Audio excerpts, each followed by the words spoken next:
Welcome to another hashtag Football Friday edition of Second City Sports right here on Sports Zone Chicago.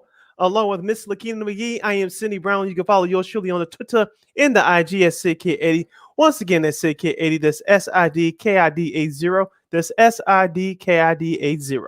Follow me at Keena McGee on the Twitter and at Keena_McGee on the IG. You can make sure you download that Sports Zone Chicago app wherever you get your apps, whether it's the Apple iTunes Store, Amazon, or that Google Play Store. Make sure the app says Sports Zone Chicago. You can watch and listen to any of our 5 live shows, including this one, Second City Sports. If you missed it, that's okay. You can go back to the archives. You can listen and watch them at your own leisure. And speaking of Second City Sports, you can listen to us every Monday and Friday from noon to 2 p.m. Central Standard Time right here on Sports Zone Chicago. And make sure you follow Sports Zone Chicago on all social media platforms, Facebook, Twitter, Instagram, and YouTube. And if you want to catch the audio version of this podcast, Second City Sports, you can do so by subscribing to War on Anchor. We're available on all podcast platforms, including the iHeartRadio app. Make sure you type in those search engine boxes on those podcast platforms, WARR on Anchor, and make sure you follow War Media, WARR Media. Once again, at War Media on social media, Facebook, Twitter, Instagram, and YouTube. And thank you very much in advance for your support. Like, share, subscribe, and tell your friends. We are unapologetically fun, and we have very definite opinions. Coming up on today's show, as far as guests are concerned, at the top of the next hour, we'll have Mark Grote, Chicago Bears Sideline reporter for News Radio 780, 105.9 FM, WBBM, and he's a weekend in Philly host. He's the host of Saturday Suckage on Sports Radio 670 Score. Lakeena, I know that's one of your favorite shows on that station. Oh, yes. He's a friend of the program. It's been a while since we had him on. He's going to hop on with us to talk about the Chicago Bears, review the first half of the season that is, and do they have a chance to get back in this playoff race in the second half, or will it be about Justin Fields in the second half? So we'll ask him many questions about them. The Monsters of the Midway. And at the bottom of next hour, we'll have our girl, Miss Christine Manika from KXRB in Sioux Falls, South Dakota. She's going to help us pick our games in Week 10, I believe, Lakeena, in the NFL. Yes, we're already at Week 10, ladies and gentlemen. This season's gone by so fast, man. Yes. Oh, my gosh. I guess, what up, Armando? Good afternoon. You know, of course, feel free to comment on our Facebook and YouTube pages on Sports Zone Chicago, and I will... And do not troll, be good to us because I will give you guys the boot. Goodbye. Deuces. There you go. Speaking of deuces, as we kick off this edition of Second City Sports for a hashtag Football Friday, well, let's get into some basketball. Lakeena, the Chicago Bulls start their West Coast road trip tonight at Golden State. Their game is at 9 p.m. Central Standard Time. That's on ESPN, but unfortunately, it's not on locally here in Chicago. I know. No, for those of you guys that happen to be listening to us near the Bay Area or near the San Francisco area, you guys can see your local broadcast with Brad Fitzgerald and Kalina Asabuke, and that's at 7 o'clock p.m. your time on NBC Sports Bay Area. And, of course, nationally, it'll be seen on ESPN. Lakeena, before we preview tonight's game in between the Bulls and the Warriors, let's review the 2 games from this past week for Chicago. They won their last 2 games at the UC before starting this road trip tonight. Last Monday, they defeated the Brooklyn Nets 118-95. And then, of course, this past Wednesday, they defeated the Dallas Mavericks 117-107. Let's review Monday's game quickly. It was a close game back and forth, but the Bulls put a 42-piece on the Brooklyn Nets in the fourth quarter. DeMar DeRozan led the Bulls with 28 points. Zach LaVine added in 24. The bench mop for the Bulls came up big. Derrick Jones Jr. had 7 points. Tony Bradley, my guy, had 8 rebounds total off the bench for on the offensive end. Alex Caruso, which we'll get into his performance against Dallas in just a moment, he had 5 points, but it was Ayo Dosunmu in 20 minutes of action on last Monday night. He was a plus 22 on the court, but he added 15 points and grabbed 7 rebounds. Lakeena, I thought they were going to beat Brooklyn. Of course, Brooklyn was playing on the back-to-back, and they caught them flat-handed in that fourth quarter. Brooklyn only scored 17 total points in that fourth quarter. The Bulls, as I mentioned, scored 42 as a team, but it was a nice dominating fourth quarter performance by Chicago. Yeah, it was just a total team performance. All 5 stars were in double figures. Vooch had a double-double. Javonte Green had 11 points. Lonzo had a couple of key steals. AO has looked really good. I mean, with 15 points, still off the bench. And of course, DeRozan led the way with 28. So just a total team effort. And, that 42-point, fourth quarter, I mean, that's got to be like among the highest, this year in the NBA. So far. So it's just, like I said, a total team win. The Bulls got them, second back-to-back with Brooklyn. Brooklyn struggled from the field. Blake Griffin struggled from the field. And, Bruce Brown had no points. LaMarcus Aldridge had his best effort. 19 off the bench, but the Bulls were able to kind of lock them down in the fourth quarter. That's why they only scored 17. So, just like a complete, total, team effort there. And look, we'll get to Caruso in a second because he made some comments that's making some waves on the NBA side. But yeah, just a big win for the Bulls. And it's just I think they're showing folks that, hey, you know what? Maybe this Bulls team, I'm not saying that they're up there with Brooklyn and Milwaukee and those teams, but I think they're definitely right there in the middle tier. So looking at that, I think, people are starting to notice, which is good. And shout out to NBC Sports Chicago and podcast host from The Ringer, Mr. Jason Goff. It was his birthday this past Monday. I don't know if you guys saw it on his social media or if you were watching the game. He was sitting courtside for his 41st birthday, and he ran into James Harden on the baseline there. You saw where he was sitting there. If you guys follow him on social media, like I said, hopefully we can get him on this program soon. But he ran into greatness, and thank goodness no of the silly things happened during the Bulls pre and post game show. So congratulations and happy belated birthday to Mr. Jason Goff. You guys support him on the Full Goal podcast from The Ringer, and that's what he does 3 days a week. So go support that guy and support him on NBC Sports Chicago. He does a heck of a job with Will Perdue and Kendall Gill. And let's go to Wednesday's action, Lakeena. The Bulls defeated the Mavericks, as I mentioned, 117-107. Luka Doncic, he was the man of the hour for Dallas, but on the flip side, Vucevic, we'll get to you. Is some news on him in just a moment, but Vucevic had a nice game. Alex Caruso had a 20-piece coming off the bench. Lonzo Ball, who Lakeena, I talked about him on our last episode. He was struggling for a while. It's time for him to pick it up a little bit. He did scoring 21 points and addition out 10+ assists. Yeah, he was 7-10 from 3-point. That's where he got his 21 points from. And Caruso had 16 off the bench for them. And look, like I said before, I mean, Luka was actually saying some really, positive and just, very, very complimentary of the Bulls. So I think that's, definitely, you commend him for those comments. But yeah, I mean, they kind of locked down, Luka and the rest of the Mavs, and look, another really good team win. I mean, Javonte Green had his struggles, on the field, but Vucevic, was just starting to get his groove. He had 18 points and 10 rebounds. Made some key stops there. Also, too, Caruso, of course, had 6 steals, and there's another great team win by a really solid Mavs team. Of course, that's going to be their only visit to the UC, unfortunately. So we're not going to see them anymore this season, at least not here, but. Again, a really solid team effort for the Bulls. They were able to kind of just, made the stops when they needed to, and they had a big enough lead where they didn't have to come from behind, which, which I appreciated that. So, once they were able to kind of, they kind of kept going and kind of like, pulled away a little bit for them and they were able to hang on. So, and look, I think, like I said before, I think folks are starting to see that maybe this Bulls team is actually pretty good. I know, all we've heard from, folks say, well, DeRozan, where's it going to fit in, this system? But, I think he's fitting pretty well so far. And look, Zach's still only playing with one hand, still scoring, 23 points.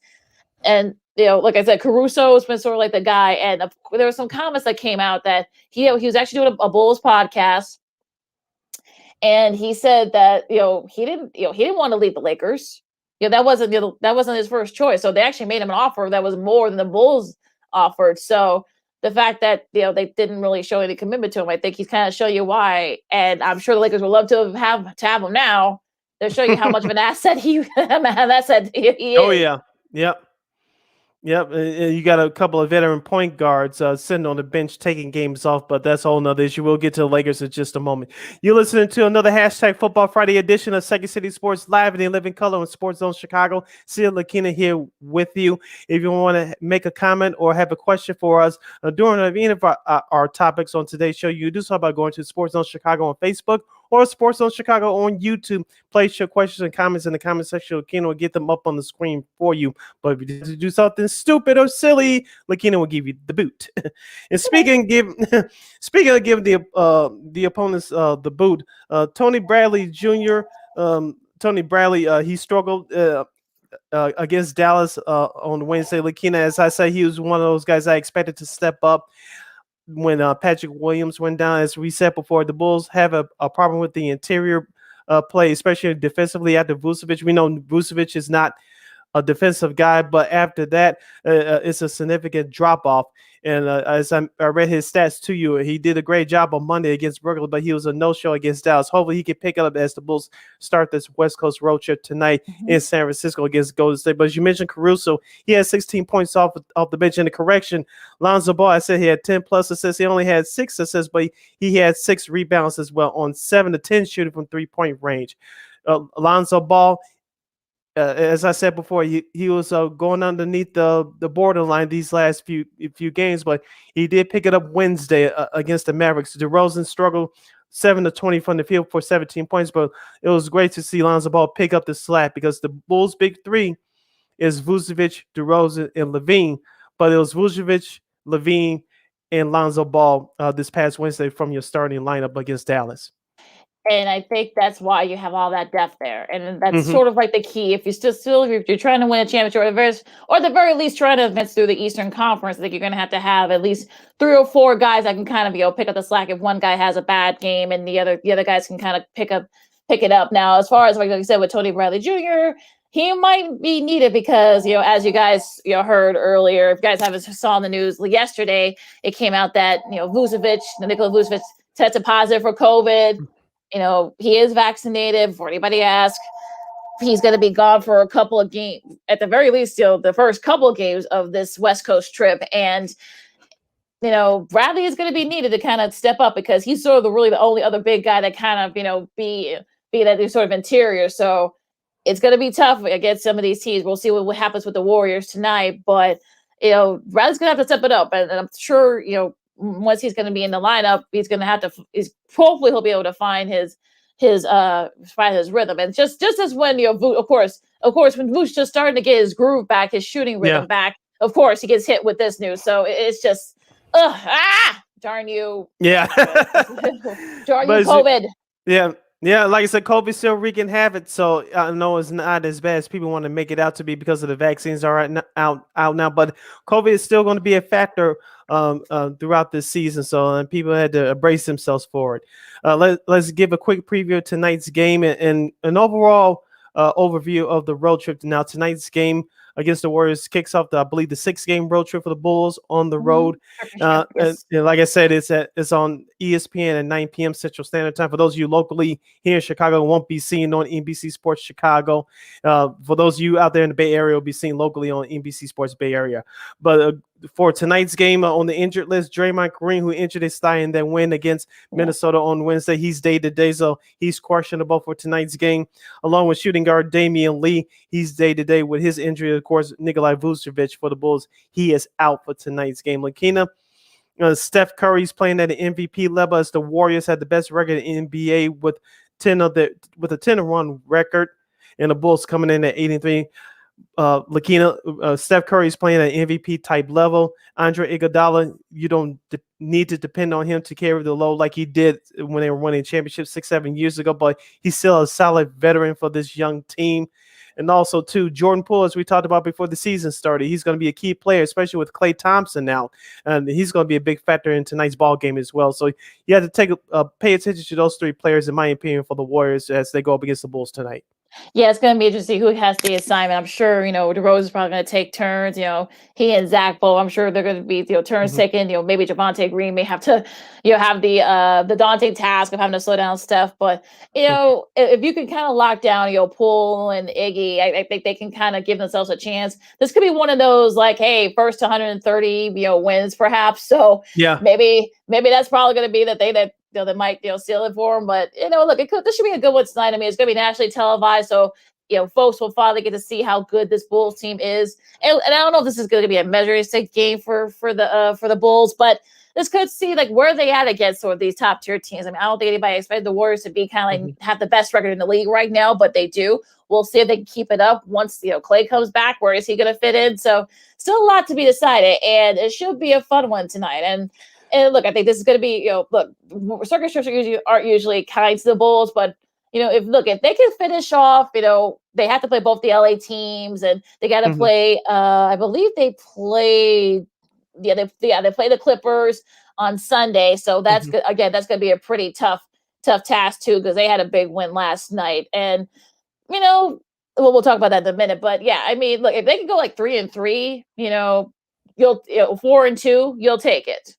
Yep, and like I said, it's still going to be a very good game tonight. But I wish Vucevic was in there for us for Chicago. I know. He added another big punch scoring wise. Like I said, Draymond Green is questionable on the other side for the Warriors, but we'll see if he plays tonight. But like I say, it should be an entertaining game. I want to see what DeRozan does. As I said before, he's the closer on this team, and that's okay. It frees up Zach, it frees up Lonzo Ball, it frees up everybody else. So the Bulls have options there. I just want to see who's going to pick up the scoring loan for Vucevic.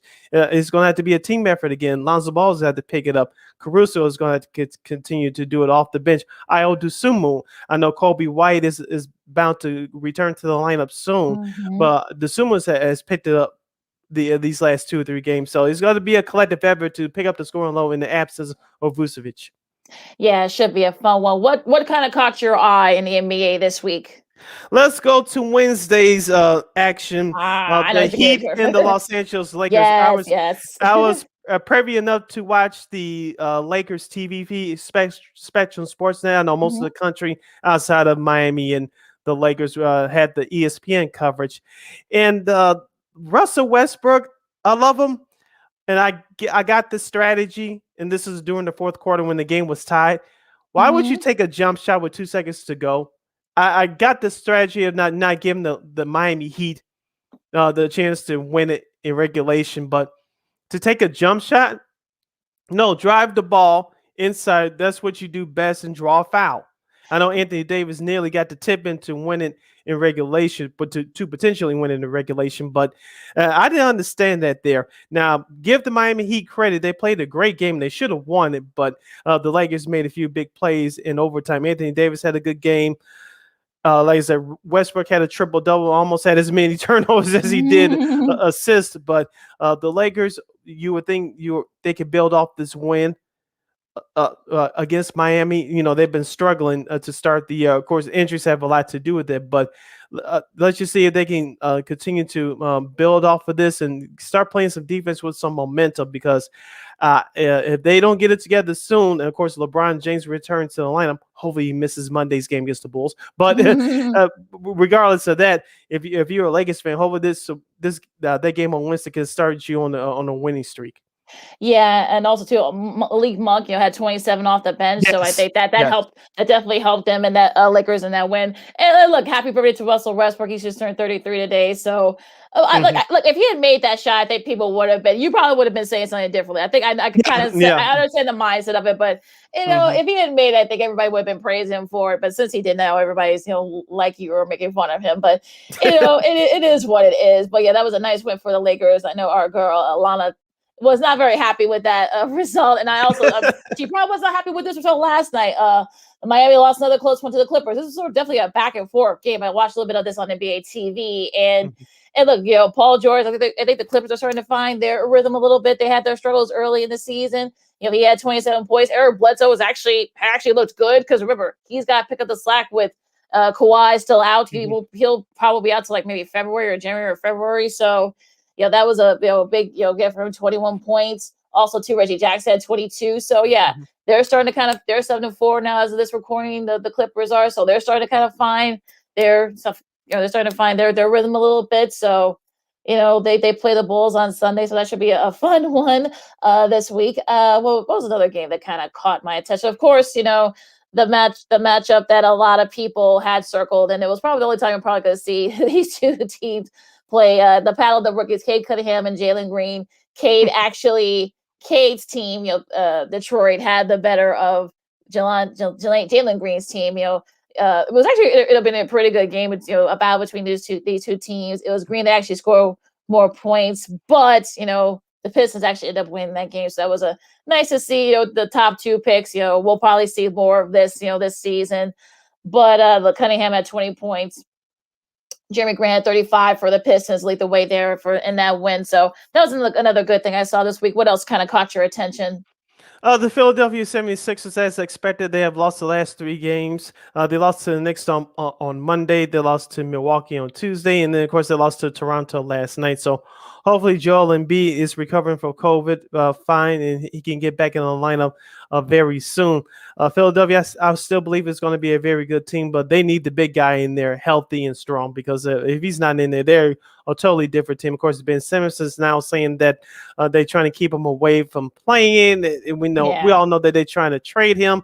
Yes. When that happens, that's all I need to hear about Ben Simmons. When that trade finally happens, that's all I need to hear from him, unless he's coming back to play to keep cool and up his trade value. So I'll leave that there. The Milwaukee Bucks had a good week, as I mentioned. On the Philadelphia side, they defeated the Philadelphia on the road on Tuesday, and then of course on Wednesday they nearly blew a 20-point lead as the New York Knicks came back, but Milwaukee hung on for a victory. Giannis is starting to come back into form. And also, pay attention to Grayson Allen. He had a big game against the Knicks, and also to Pat Connaughton. Both those guys were shooting big from the outside, especially in that fourth quarter to hold the Knicks at bay. Yeah, that was actually a very entertaining game, and also too, I know Bucks fans are still a little, weary because they've kind of had their struggles this year so far. But again, you've had injuries and things, so I think they'll get back into it. Don't worry too much about the Bucks right now. Also, too, Phoenix had a nice they had a nice week. They beat the Kings, on Monday, but then they actually had a big win on Wednesday against Portland. So Frank Kaminsky, with 31 points. That's probably the most he's scored in a while. And I think they're 7-3. The Suns are, and they're kind of like starting to find their groove a little bit too.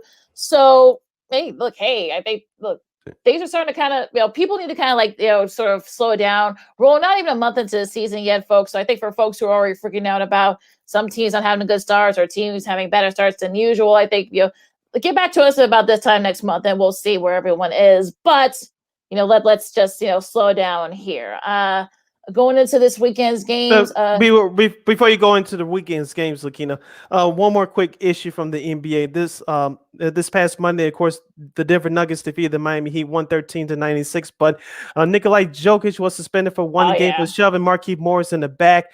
I thought that Morris should have been suspended too because he initiated the whole thing. He got fined. I know he was injured, but he only got fined, and Jokic was very lucky. I thought he was going to get 2 games. He only got 1 game. I think the punishment was correct from the league, but I thought Markieff Morris should have been suspended too. For those of you who haven't seen, go on social media and find the video. It got very ugly, but it ceased very fast. Of course, the stretcher came out for Markieff Morris. He had to be carried off the floor, but thank goodness it didn't get any uglier than that. Yeah, apparently of course, Marquise brother Marcus got into it with Nicola's brother, 2 brothers. So I think that was that started a whole lot of mess. So everyone was making fun of the Heat Knicks in that playoff game where of course it was Jeff Franken had Alonzo Mourning's leg dragging him on. It was him and Larry Johnson fighting. That was during the Game 4 in 1998. At that time, the first round series was the best of 5. Yes. I remember watching that. I can remember my late mother to this day. Who the hell is that on that floor? And it was Jeff Van Gundy. Too bad social media wasn't out back then because that would definitely been a meme. Yeah, I'll say that Jeff Van Gundy would have been a legend forever. that thing with Morris and Jokic. I mean, that was peanuts. That's nothing. But so right. that sealed that up. But going into Van Gundy, hold Lord. Ah! Oh Lord, okay. Going to this weekend's games, you got New York and Charlotte. That should be a fun one. And the first of the ESPN Friday night doubleheader tonight, you got Milwaukee and Boston. Of course, you remember Jaylen Brown's still out, so that should be a fun one. Memphis hosting Phoenix at 7:00. That should be a good one. Let's see. Dallas, San Antonio, always fun when those two play. Atlanta and Denver at 8:00. Of course, the Hawks Bulls are struggling on their West Coast road trip. Yeah, and I know. Let's hopefully the Bulls. They're starting their West Coast road trip. Hopefully they'll have better luck. Of course, 9:00 game. Also, to Minnesota and the Lakers. The nightcap on at 9:30. Let's go into tomorrow's action, which is Saturday on the NBA TV game for the afternoon. Will be the Miami Heat at the Utah Jazz. At 6 p.m., we'll have Philadelphia at Indiana. I don't know if I doubt Embiid will be back by then. The Wizards, who beat Cleveland the other night, they'll host the Orlando Magic at 6 p.m. And the nightcap on NBA TV will have the Celtics at the Cleveland Cavaliers. As I mentioned, Cleveland is off to a surprising start. They lost a heartbreaker to Washington the other night on their home floor, of course. Wrapping up the Saturday night schedule at 9:30 p.m. will be Minnesota at the Clippers. Going to Sunday, San Antonio and Los Angeles in a very early matchup at 2:30 on Sunday. Milwaukee and Atlanta, I'm sure they'll be glad to be back at home. Atlanta is after a disastrous the rematch of last year's Eastern Conference Finals. Yeah, exactly. Golden State and Charlotte at 6:00. Brooklyn and OKC. Portland and Denver. That should be a fun one. That's a big for Portland too, because they've lost their last couple of games. So I'm sure they're trying to get back on track. Also, too, of course, the Bulls and the Clippers. Going back to the Nets Thunder game for Sunday, you think there'll be any cupcakes thrown at Durant? Oh, good Lord! I hope not. But yeah, that should be a fun one. I'm sure Brooklyn's going to want their revenge. No doubt about it. Okay, so that is your NBA. But look, they love their OKC, so I don't think they're going to be. There shouldn't be a big problem there. But those are NBA. That's your NBA for this weekend. And don't worry, folks. I know we're past the break. I know. We're taking our break right now. We're going to talk about some college football. Some big games coming up at week 11. Of course, the playoffs. Still a lot to be decided there. Also, some college hoops. So another some big matches coming up this weekend. So along with Sydney Brown, I'm Lakeena McGee, the Second City Sports on Sports Zone Chicago, and we'll talk to you in a bit. AutomotiveMap.com presents the Sports Flash on the Sports Zone Chicago.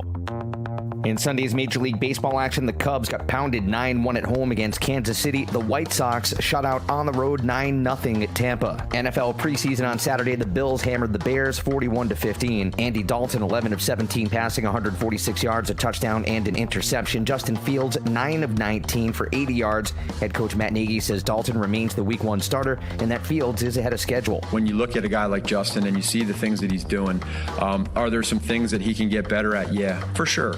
That's going to be, we're going to say that 3 years from now. But at the same point in time, for him, there's also things that he's doing better probably than we thought coming into this, which is good too. Like, that's what we want. We want that to happen. Download the free Score app. Lightning fast updates so you never miss a thing. It's why the Score app is one of North America's most popular sports apps. I'm Chuck Sanders. That's the Sports Flash on the Sports Zone Chicago. Blue Star medicated ointment works fast to relieve the pain and itch of almost any skin irritation. It's amazing. It's like as soon as you put it on, you can feel it working. We've had Blue Star in the family for years. It works on everything. I love the cooling sensation on my athlete's foot. What a relief for my eczema. Nothing worked on my dry, cracked skin until I tried Blue Star. Blue Star is great for scalp itch. Look for the white box with the Blue Star in the first aid section. Feel Blue Star work fast or your money back.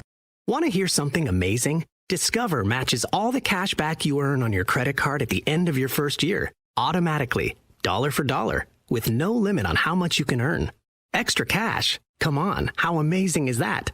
In fact, it's even more amazing when you realize all the places where Discover is accepted. 99% of places in the U.S. that take credit cards. So when it comes to Discover, get used to hearing yes more often. Learn more at discover.com/yes. 2021 Nielsen Report. Limitations apply.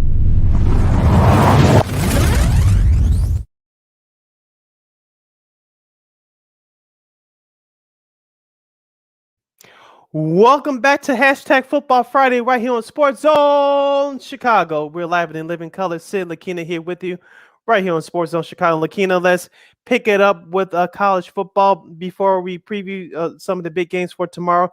Let's send our congratulations to the Northern Illinois Huskies. They are now 7-3 with after a 30-29 win over the Ball State Cardinals. John Richardson kicked a 32-yard field goal as time expired in Northern Illinois with the win in DeKalb on Wednesday night in a game that saw 3 lead changes in the final 2+ minutes. Lakeena, as we said before, Northern Illinois with their 7-3 mark should be in the driver's seat to participate in the MAC championship game. I believe it's still being played in Detroit. Yes, and okay. They needed that win to kind of keep up with it, but it should, like I said before, the next couple of weeks is pivotal for them because they're sort of like still kind of like right there in the middle of it. They're in the MAC West, so they're 5-1, and I believe as I get their schedule up for you, they got Buffalo and the Western Michigan Chippewas, so that could probably be sort of like the catalyst for who will end up winning that MAC West division. So still a lot for them to be decided. Central Michigan Chippewas, I should say, who they've already beaten, I believe. So they have a pretty they play Buffalo next week, and then they have the Western Michigan Broncos after that. So they, as long as they don't mess up in those last 2 games, they should be able to get into the championship. Now let's get into the top, the big sort of like the big kind of like move in the college football playoff, which I still say is a little bit absurd, but that's another thing. But still, Alabama, Georgia, and Alabama are your top 2 still, and at this point of the season, like I said before, it's all going to get sorted out. I know people are already mad that Michigan's ahead of Michigan State and blah blah blah. Notre Dame, Oregon, Ohio State. Where are they?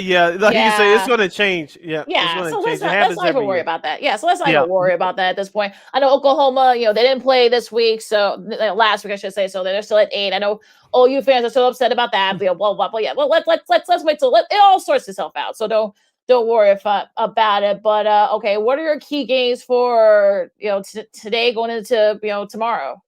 One game to report that is postponed for tomorrow. We don't know if there's going to be a makeup date. We assume it will be. That comes from the Pac-12. USC were supposed to take on the University of California tomorrow, but that's being postponed due to COVID issues. And so we'll if we have any announcement on when that game is going to be rescheduled, we'll pass that along too before we check up out of here. But from Thursday, the University of Pittsburgh, Pitt, number 21, ranked in the country. They got by North Carolina 30-23 in overtime. Pitt's still trying to hang on to get a decent bowl bid. We'll see what happens with that. And so that was one game I found interesting. Now tonight, you have number 5 Cincinnati. They're undefeated at 9-0. They're traveling to South Florida to take on the Bulls. Cincinnati is favored by 23.5. It should be no problem for Cincinnati, should it? As we say, they should be. We expect them to go undefeated. Yeah, it's all about style points in this juncture for them. And as far as that USC Cal game that's supposed to be postponed, I believe they scheduled it for December 4th. Okay. They're having issues with Cal. Cal's having issues with COVID, so a lot of their guys are quarantine and contact tracing. So that's it. That's the story there with that one. That game that'll be made up. The big noon Saturday game here. You got Michigan and Penn. Oh no, that's actually that's Oklahoma and Baylor. That should be a fun one. On Fox. Oklahoma, I think they got the week off. Hopefully they can get their defense back into it. So it was always fun when these 2 teams play each other. I know Baylor is smarting, and they need to keep winning in order to stay sort of like right in the cusp in the Big 12 of their championship game. So should be a fun one there on Fox. Wake up. Oklahoma's favored by 5.5. I think they'll cover that easily. They should win this by at least 7 to 10 points. I expect offense, especially from Oklahoma, as you mentioned, with the week off. And their quarterback is one of the leading candidates for the Heisman. So Williams, so I expect them to have a great game. So I'm looking forward to that one. Oklahoma should win that one. Speaking of the other game, that's on ABC at the same time at 11 a.m. tomorrow. Number 6 Michigan traveling to Happy Valley to face the Penn State Nittany Lions. Yes, I said it first for without stumbling. So the Nittany Lions, they are 6-3. This is a bigger game for them because you don't want to drop to 6-4 if you're the Nittany Lions. And for Michigan State, they got that bad taste out of their mouth last week. This week is going to be another big test, a conference game on the road. Yeah, it should be a fun one between these two. And there's still a lot to be sorted out in the Big Ten East. So let's hope that, look, both teams, I know Michigan still feel like they still have a shot to win the division. So they got to keep winning. They got to hope Michigan State loses one of their next few games. And we'll get to them in a second. But yeah, it should be a fun one. Mississippi State and Auburn on ESPN. That's 11 a.m. That should bigger game for the Auburn Tigers, especially after they got to keep last week. Yeah, they got to keep up in the SEC West. Yeah, so they definitely need this win. Northwestern is at Wisconsin. I know Wisconsin lost one of their running backs for the year, so I'm not saying that Northwestern has they have a shot, but I don't know they'll pull off the upset. But you just read my mind. Do they have a shot? Do they? Well, look, with Wisconsin, I think they're in the driver's seat in the Big Ten West. So that that might be, especially I know they're one of the running backs is out for the year, but. Again, it's usually fun when these two teams play each other, so that should be a fun one. Let's see, Utah and Arizona Utah shouldn't have any trouble with that game. Georgia and Tennessee, that's a 2:30 game on CBS. So you think Tennessee has a shot?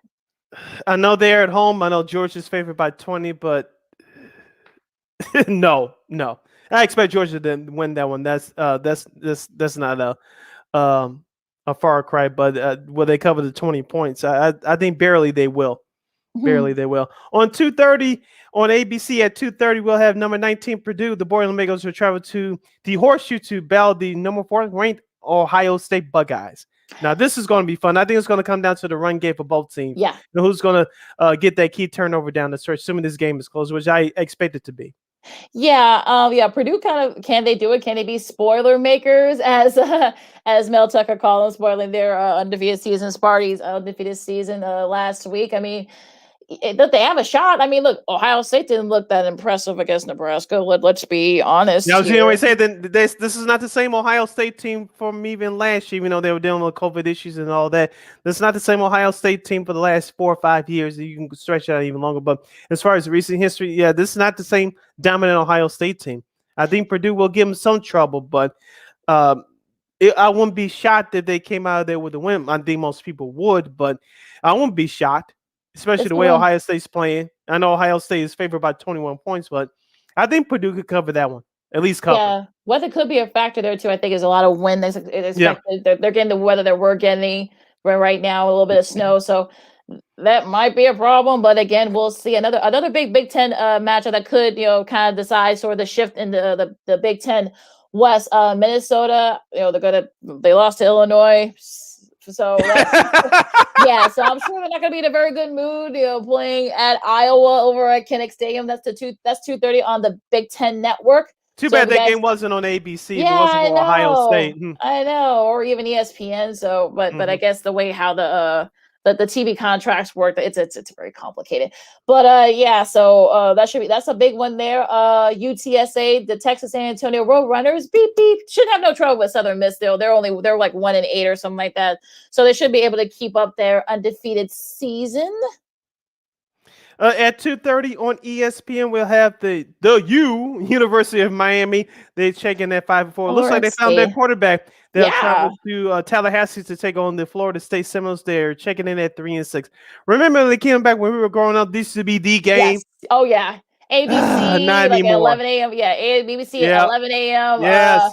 Yeah, about this time of year, you will love it when these two teams play wide right or wide left, or like or game-winning touchdowns. Of course, Jeremy Shockey with a game-winning touchdown back in the early 2000s. But those were the days, man. Woo. Good times, right? But one ACC matchup that Yeah, I know, but yeah, I'll keep an eye on this game, of course.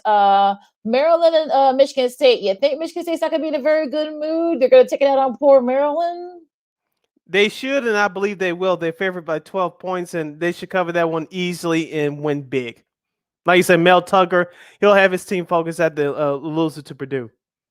All right, the SEC, it's 6 o'clock at ESPN. You got Texas A&M and Ole Miss. Should be a fun one between those two. Yeah, SEC both of them checking in at 7-2. Texas A&M favored by 2.5. They're 2.5 road favorite. Yeah, should be fun down there in Oxford. Okay, FS1, the Pac-12 here. The Fighting, Herm Edwards, Arizona State, and Washington. A lot of upheaval in Washington. We won't rehash it, but who is your friend, folks? But Yeah. that should be still a lot to be decided there in the Pac-12 South. So if you're Arizona State, you got to win your remaining games. At 6:30 p.m. on ABC, the Saturday night primetime game of the week, the number 9 ranked Notre Dame Fighting Irish, Lakeena's favorite team for 2021, will travel to Virginia to take on the Cavaliers. They check in at 6-3. That's ACC action. I think Notre Dame shouldn't have any problems. I think it will be a close game. I know they favored by 5.5, but Notre Dame should come out of this one with a win. Well, Virginia's 6-3, so you never know. But I know that's like the trendy upset pick. But yeah, I'm not saying anything about it. But if they do lose, then hey, look good for the Cavs, good for good for It'll be great for you. And me too. I told you they overrated. I would never say that. No, not allowed anyway. Right. But the one ACC game that is important, the NC State and Wake Forest. Wake Forest got their first loss this season thanks to North Carolina. So if you have the ACC network, I'm surprised it's not on the bigger stage, but it is what it is. But that should be a fun one. A lot to be decided in the ACC Coastal Division. So in the Atlantic, I should say, in the Atlantic Division. So this could be sort of like who kind of like controls their own destiny there. So this could be for the division. So if you have the ACC network, make sure you guys check that out.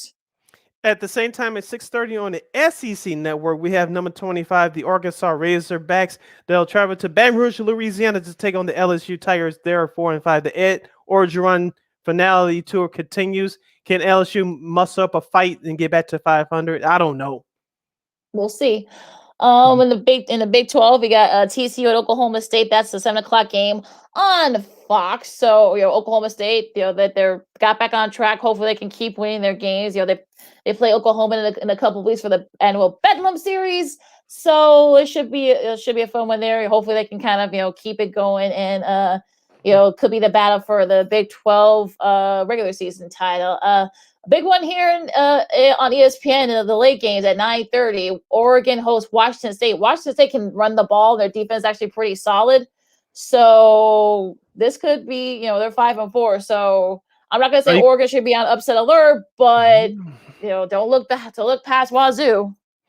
At 9:30 p.m. on CBS Sports Network, of course, Lakeena loves her West Coast football. Number 22, the San Diego State Aztecs will host the Nevada Wolfpack. San Diego State are favored by 3 points. Nevada 7-2, San Diego State 8-1.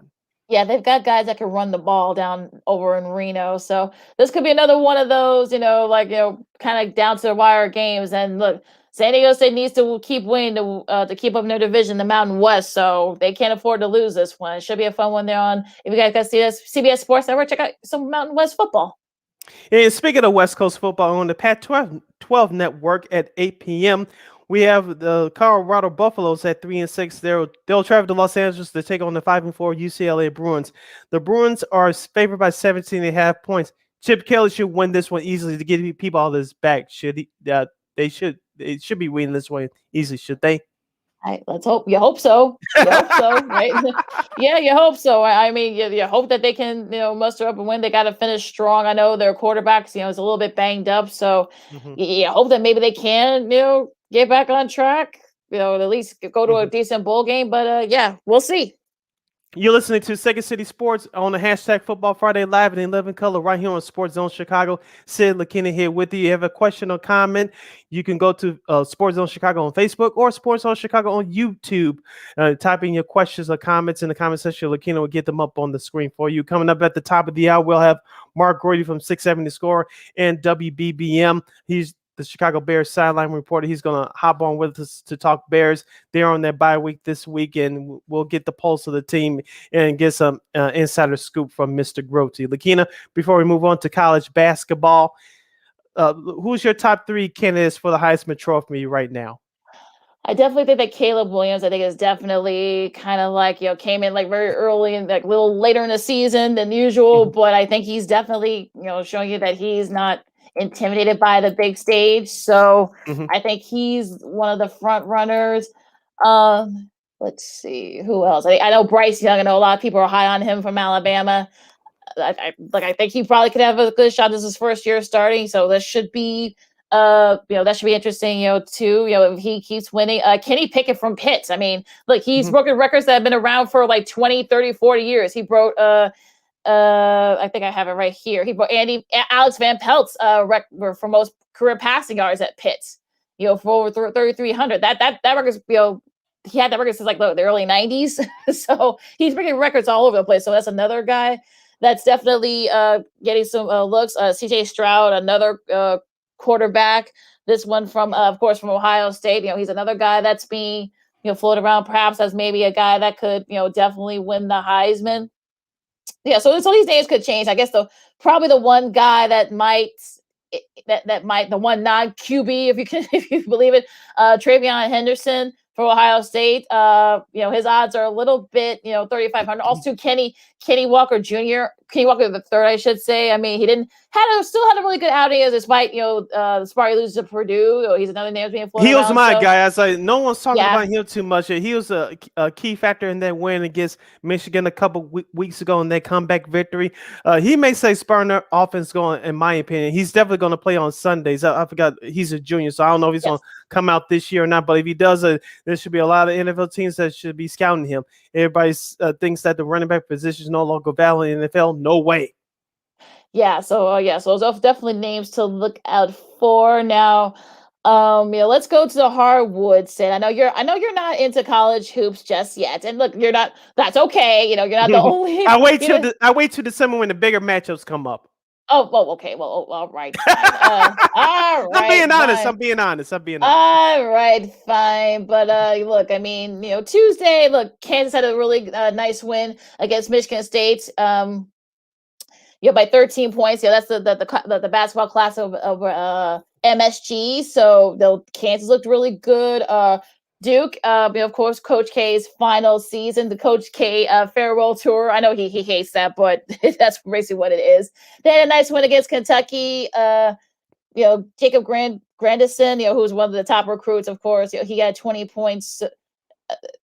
That was Trevor Keel, I should say. He had 25 points for Duke. So that looked look, I think that I know you're nice guys not in college hoops mode, and look, I understand it, I get it, but there's a big matchup tomorrow that I want you guys to tune in for, and it's gonna be on ESPN.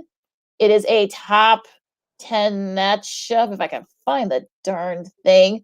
I see it on ESPN2 tomorrow night, 9:30.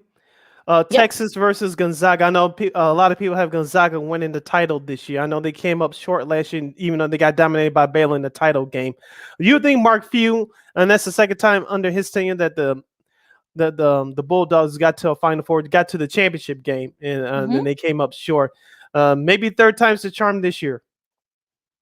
Yeah, he's like, I wonder just like everybody else. Look, I know Jacob Temmie still is back there. He's still doing his thing there. But yeah, look, I think that should be a fun one there. Also, to remember, Chris Beard now is over there at Texas now, so he's gotten some of the big recruits. He actually had the crowd storm the court down in Austin for his first win. He actually invited them to come down. I know people thought that was weird, but he actually invited the students to come down, so I thought that was pretty cool. But another matchup, organized. Yeah, of course. Another organized court storming. Come on now, you gotta have it. But also to one more matchup other than that one. That's a 10:30 matchup. I know it's a little bit late, but at Pauley, but Villanova and UCLA, of course, Johnny Juzang for UCLA, also too, Colin Gillespie from Villanova.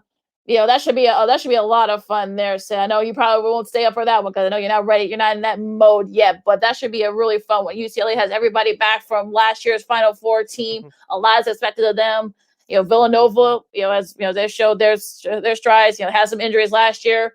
Everybody's back, so this could be a preview for the Final Four, maybe. Who knows? But look, this should be a fun one there. So that's the ESPN2 game.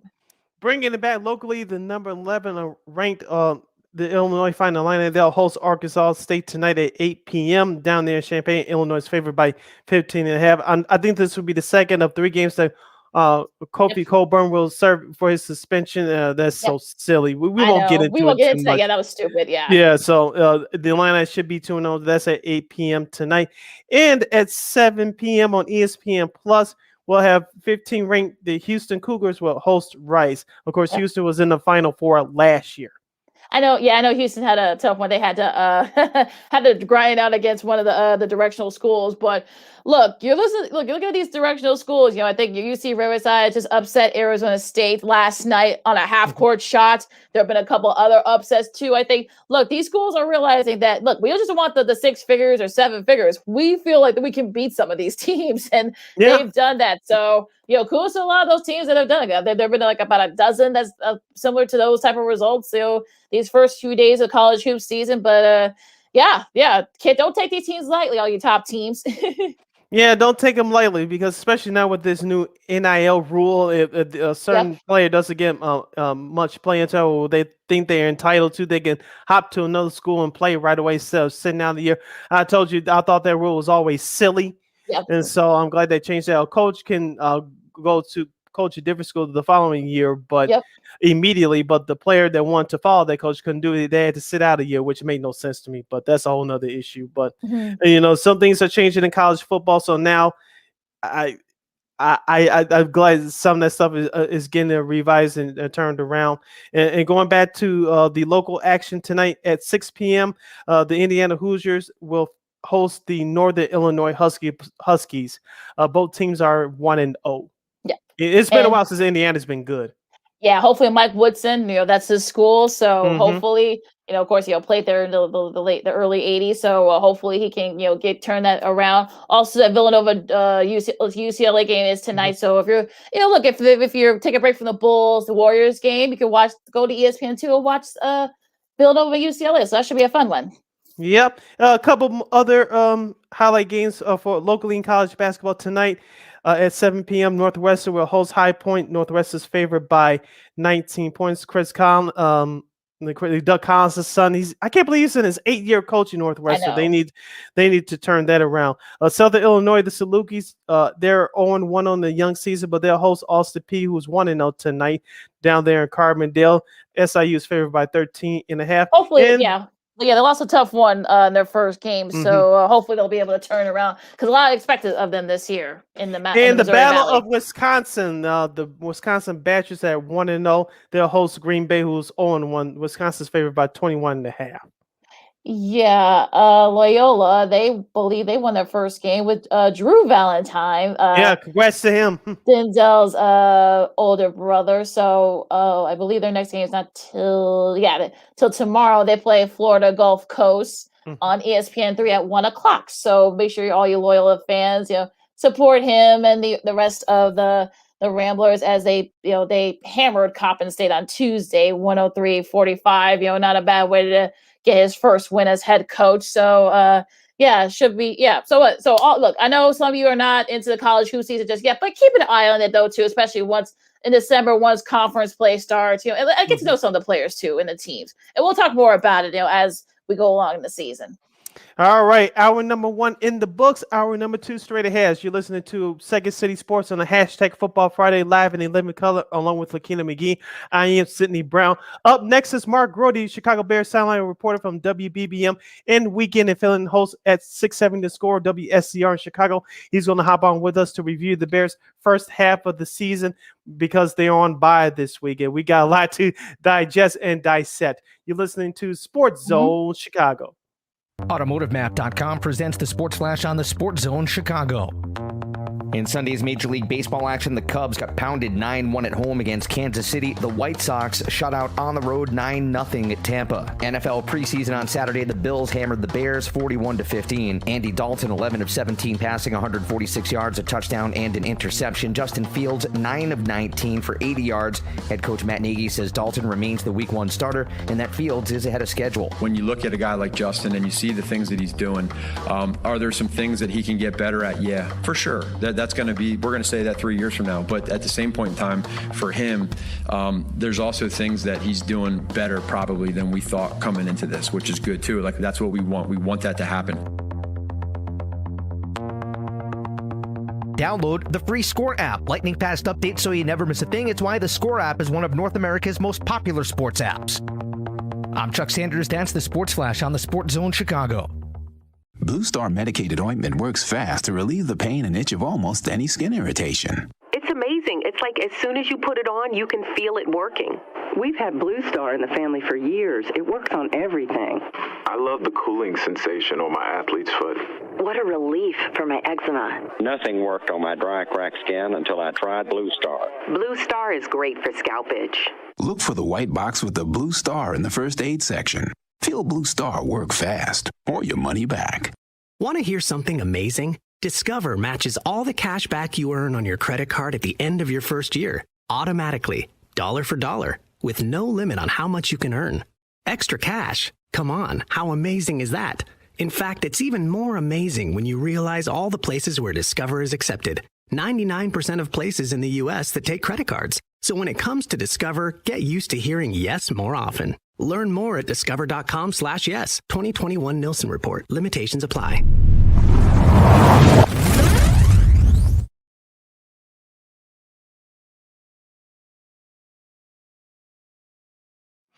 Welcome back to hour number 2 on the hashtag Football Friday on Second City Sports. We're live and in living color right here on Sports Zone Chicago, along with Lakeena McGee. I am Cindy Brown. You can follow yours truly on the Twitter and the IG at SidKid80. Once again, at SidKid80. That's SIDKID80. SIDKID80. You follow me at Keenan McGee on the Twitter and at Keenan_McGee on the IG. If you want to make a comment or have a question for us during any of our topics of today's show, you can go to Sports Zone Chicago on Facebook or Sports Zone Chicago on YouTube. Type in your questions or comments in the comment section. Lakeena will get them up and running for you. But if you do the opposite, you try to be stupid, Lakeena will give you the boot. Bye-bye. And speaking of giving folks the boot, as we wait for our guest Mark Grote from 670 The Score and WBBM to hop on with us, Lakeena, this is our we had to talk about this game just for a minute or so. The Pittsburgh Steelers defeated the Bears on Monday. Of course, Cairo Santos missed that field goal at the end, a 65-plus yarder. It wasn't even close when you looked at the replay. I thought the Bears played hard. As I said, Lakeena, during our preview on Monday's episode, the Bears had to get home on Roethlisberger. They did 4 times, but you still couldn't win the game. It was just mind-boggling to me. Of course, Justin Fields had his best game to date of the season. This is back-to-back games that Justin Fields has put on a good performance. It's all about him now, and I think he's going to get better. The question is, will the talent get better around him? Now, the running game wasn't as dominant as we seen early in the season, but it was effective enough, and I think that all that has to come into play for the Bears if Justin Fields wants to be successful in this league. Yeah, he looked really good, I have to say. I mean, we all know he's used to playing big games, so he's not. The spotlight wasn't too much for him playing on the Monday night. having a stage to himself. He looked really good. He was sacked 3 times, so that's still again something that you have to he has to adjust to that. But look, I know there were some bad calls, and I know there were some silly penalties, and things like that. But the fact that they were close to winning it, I think that they should be commended for that performance. But that's I think you kind of have to you got to feel pretty good if you're a Bears fan. Look, they're 3-6, but to me, Justin Fields' development is sort of like the key here. And also, too, just one more note about the game last Monday. You have 12 penalties for 112 yards. It's not too many games in this league that you're going to win when you have that many penalties for that many yards. That's being undisciplined. Yes, a lot of it has to go to the coaching staff, but ultimately, at the end of the day, it has to come down to the players because those are mental mistakes. You have to know better than that.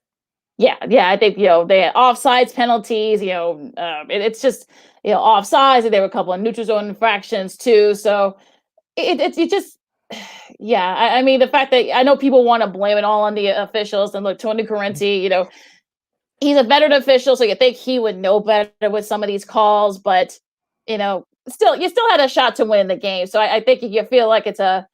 I know we had a I know our buddy Armando thought, okay, we had a biased refereeing crew also. I mean, that okay, I'll say this. If you want to bring down the percentage, that played like a little bit of a part, but it is what it is. I think our guest is ready to join us, Lakeena. Yes, why don't you bring him on? All right, you hear him on the sidelines on 670 to 670 to score. You can hear him, doing Saturday Suckage. He also does Bears Sideline reporting for WBBM News Radio 780. Also, too, he hosts a great podcast called Let Me Put a List Together. We'll talk a little bit more about that too. A friend of the show. We've had him on for years. It's been a while since we had him on. We figured this would be the perfect time to bring him on. But at Mark Grote Sports on Twitter, he is the one, the only Mark Grote. Mark, how are you? I'm doing well, and I have to tell you how proud my parents are every time they hear somebody introduce me as Saturday Suckage. That's why they spent the money to send me to college so I could host a Saturday show called Saturday Suckage. How you guys doing? We're doing just fine. We're doing good. Now, let's get right to it, Mark, because we had a lot to talk about here. Justin Fields' development has been, this is the second straight game. He, has been really good. He had 291 passing yards and a touchdown. What do you think is the key is for, to finish strong for Justin, whether or not the Bears even make the playoffs or make it to 500 or whatever? I think it's just like continuing to take those steps forward. Give us those wow moments, or those moments where Justin Fields shows the coaching staff and whomever else he's trying to prove something to that he's got this, and that everything that was said about him when he was drafted and when he was in college, for that matter, all translates to the NFL level. And we're starting to see it. I mean, it's a fact. We've seen Justin Fields look bad this year, and we've seen him look good this year. And that's really the life of a rookie. But I think the key is we've also seen elite moments from Justin Fields. And those are the ones that I think that everybody is most attracted to. And those are the ones that I want to continue to see, because we don't want nobody wants Justin Fields to come in and be okay and manageable, like in that quarterback hell sort of area of life. That everybody wants him to be one thing, and that's good or better than good. And he has finally started to take some steps to that end. We've seen many moments for him in just about every single game that he's played, save for maybe the Cleveland game. And the hope is, and the mystery is like, where does it go next? Where is it by the end of the season, after you walk out of the dome in Minnesota and the season is over? What do you have? And the hope is that you have a, not a fully realized, developed quarterback, but one that you could see being good for years to come. Let's focus in on the running game. Mark, of course, David Montgomery, after missing several weeks, he returned to action last Monday. He didn't get the yardage that we expected him to get. Of course, the Bears were still working him in slowly, but I thought he looked effective. Of course, Khalil Herbert held down the fort for the last month or so. He looked very good.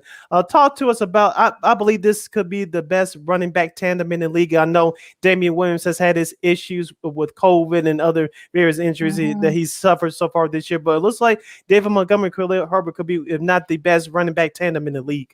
Yeah, it's crazy that we're saying things like that because of how bad the running game was as a whole, really, since Matt Nagy got here, and Jordan Howard, and then him fading away, and then David Montgomery coming in, and everybody wondering, is David Montgomery any good? And then we finally saw Montgomery start to pick it up in the final 6 games of last year. We were like, okay, yes, he's good, and yes, the Bears know how to construct and block for a run game. And then, unfortunately, you didn't want to see David Montgomery going down, but that may have been the only way that we could have seen just how good Khalil Herbert is. And, it wasn't just one game where he had a couple of nice moments.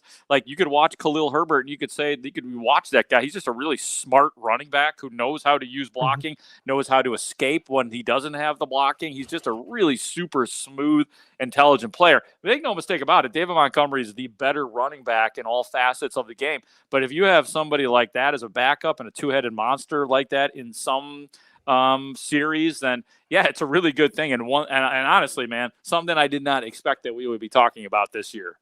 Let's switch gears and talk about the defense. Yeah, they've showed a few strides. I mean, Robert Quinn's actually showing that he is worth all that money they paid him. Roquan Smith, of course, he's doing Roquan Smith things. His price is going to go up, exponentially. Eddie Goldman, has looked really good. What's the status with Khalil Mack? Because, are they kind of like at the point where they can be kind of like that defense to kind of keep the Bears in games, or are they kind of showing some like, okay, these guys are getting a little bit older, but some were still productive more than others?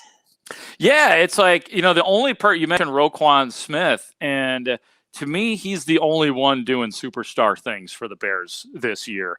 And it doesn't mean, and you're right, Robert Quinn has been good, especially relative to last year. He's been great. We've seen, you asked specifically about Khalil Mack. Mack when he's been in there, he's actually having a really good year this year. He still doesn't look like the same dominant force that he was with the Bears in 2018, like where he's like unstoppable and teams have to stack up on him and chip him. Like teams aren't violating him as much as they used to. So I think that, I think Roquan is the only one that's truly consistently, and health has a lot to do with it, who has played up to like the Bears defensive standards this year. Akeem Hicks has had some nice moments, but he's dealt with a groin injury as well. So it's that, we talk so much about Justin Fields. That's also going to be a really fascinating thing to see is does Sean Desai get this defense playing at a consistent level? Again, they're not going to return to 2018 elite. It's really hard to be an elite defense in this version of the NFL. It's even hard to be a good defense, but can they get the Bears defense back to some sort of level where you feel comfortable with them, quite frankly? And right now they're kind of uncomfortable to watch. Mark Grote's Chicago Bears Sideline reporter for WBBM and fill-in and weekend host from 670 The Score in Chicago is joining us here on the hashtag Football Friday edition of Second City Sports live and in living color. Sid Lakeena here with you. Mark, let's stay with that defense. Akeem Hicks, as you referred to 2018, that was the last time he was fully healthy. Him and Eddie Goldman were sacking quarterbacks, but I believe both of them were much better against the run. Fast forward to 3 years later, Eddie Goldman still trying to find his way, even though he missed last year due to COVID concerns. But I want to focus on Akeem Hicks. The last couple of years, he's been injured, only playing not even half seasons. I know he's a free agent at the end of the year. Is it a foregone conclusion that the Bears are going to move on from him, or do you think that Mr. Hicks has something left in the tank for the Bears this season? Oh, I mean, I think he's definitely got something left in the tank. But to answer the other question, the one that you asked, I don't see a scenario where he is back next year with the Bears unless it's one of those things where Akeem puts his foot in the waters for free agency and he doesn't get at all what he is looking for, kind of like a la Carlos Rodon. And maybe the Bears set him up with a nice 1 year incentive pack season with like an option for a second year or something like that. Another, quote unquote, prove it year. But my guess is going to be that Akeem Hicks, just based on the non-talk that has gone on with Akeem Hicks and Ryan Pace about anything substantial and extending his contract, my best guess is that he'll be playing with a different team next year. What's the status with Tevin Jenkins? I mean, he was seen, making some, light, workouts or light contacts, surgery and everything. Do you think he could be back next Sunday after the bye? No, I mean, that's about it, Lakeena. Like I've, watching Tevin Jenkins has been at practice for the Bears, but not a participant. He's been around, he hangs out with the offensive line. He'll play the mock quarterback. So he'll take some hikes from whomever the center is during a particular practice, maybe do some light jogging or light movement. So the best I can do for you is that he is out there. I don't think he'll start practicing when the Bears return next week leading up to the Baltimore game. I don't think so, but there's been so little information coming out of Hallis Hall on what the recovery is and how well he is doing and when he would return that it's impossible. So I say probably not next week, but I mean, they're by putting him out there and letting him work with the team in small doses, it does seem to suggest that he will at least be back this year. Going back to the offense, of course, Justin Fields, as we referred to earlier, he's had his best 2 games of the season these last 2 weeks. But I noticed something, Mark. I'm sure you noticed too, being down on the sidelines. That week against San Francisco, when Matt Nagy wasn't available due to COVID, the Bears acted like the substitute teacher was there, and the offense ran better, but they just couldn't get over that hump against the 49ers. Last week at Pittsburgh, it looked like the same old thing over and over over and over again outside of Justin Fields. We know that with the fans, the temperature level is at a frustration high in terms of watching this offense. What's the temperature level at Hallis Hall as far as getting that offense together? Yeah, I mean, I think it's better, and I hate to use a phrase like this, but we're kind of, in terms of the overall sculpture of the offense, it is what it is. It's not something that, Justin Fields might be able to make more of what the offense is, but let's face it, it has not it's been better, but it has not showed in general the explosiveness that it was supposed to show from day one in 2018. Now, what we have seen from Justin Fields is, in the last game, just to use the word I just used, explosive, he had 7 explosive plays, pass plays of 15 yards or more. So we're starting to see it, but I think you're seeing talent sort of usurp or overcome system. And maybe to another degree, play calling. I think Bill Lazor is getting better and better at it. He's had good games and bad games, but I think that they are, as a whole, the coaching staff is so locked in on Justin Fields, which they should be. The coaching staff is now starting to figure things out simultaneously with Justin Fields figuring things out. So everybody's getting to know everybody. Unfortunately, it's not the presto magic the way we all kind of wanted it to be, where Justin Fields gets out there and the offense is great and it's like nothing you've ever seen with your Chicago Bears eyes. But now at least we're starting to see some manifestation of it because the coaches are understanding where to put Justin Fields and what plays to call for him. How is his chemistry, to piggyback off that, how is his chemistry with Allen Robinson? Because you can kind of tell that you can tell that maybe they're not, I don't want to say they're not like uncomfortable with each other, but you kind of feel that there's no like real connection there. Fields has more of a connection with Darnell Mooney. So from what you've seen, what's their, I know I'm sure, during the bye week, they're going to try to connect a little bit more and practice together a little bit more. So, but so far, what's that been like? Yeah, in general, the connection has been poor for whatever reason. And we've all thrown out a million theories as to why, whether it's defenses using zone coverage and, Allen Robinson thrives in man-to-man because, any top-notch receiver in man-to-man, you throw him the ball and you take your chances on a 50-50 ball. So I think that I think there's a lot of really good theories in play.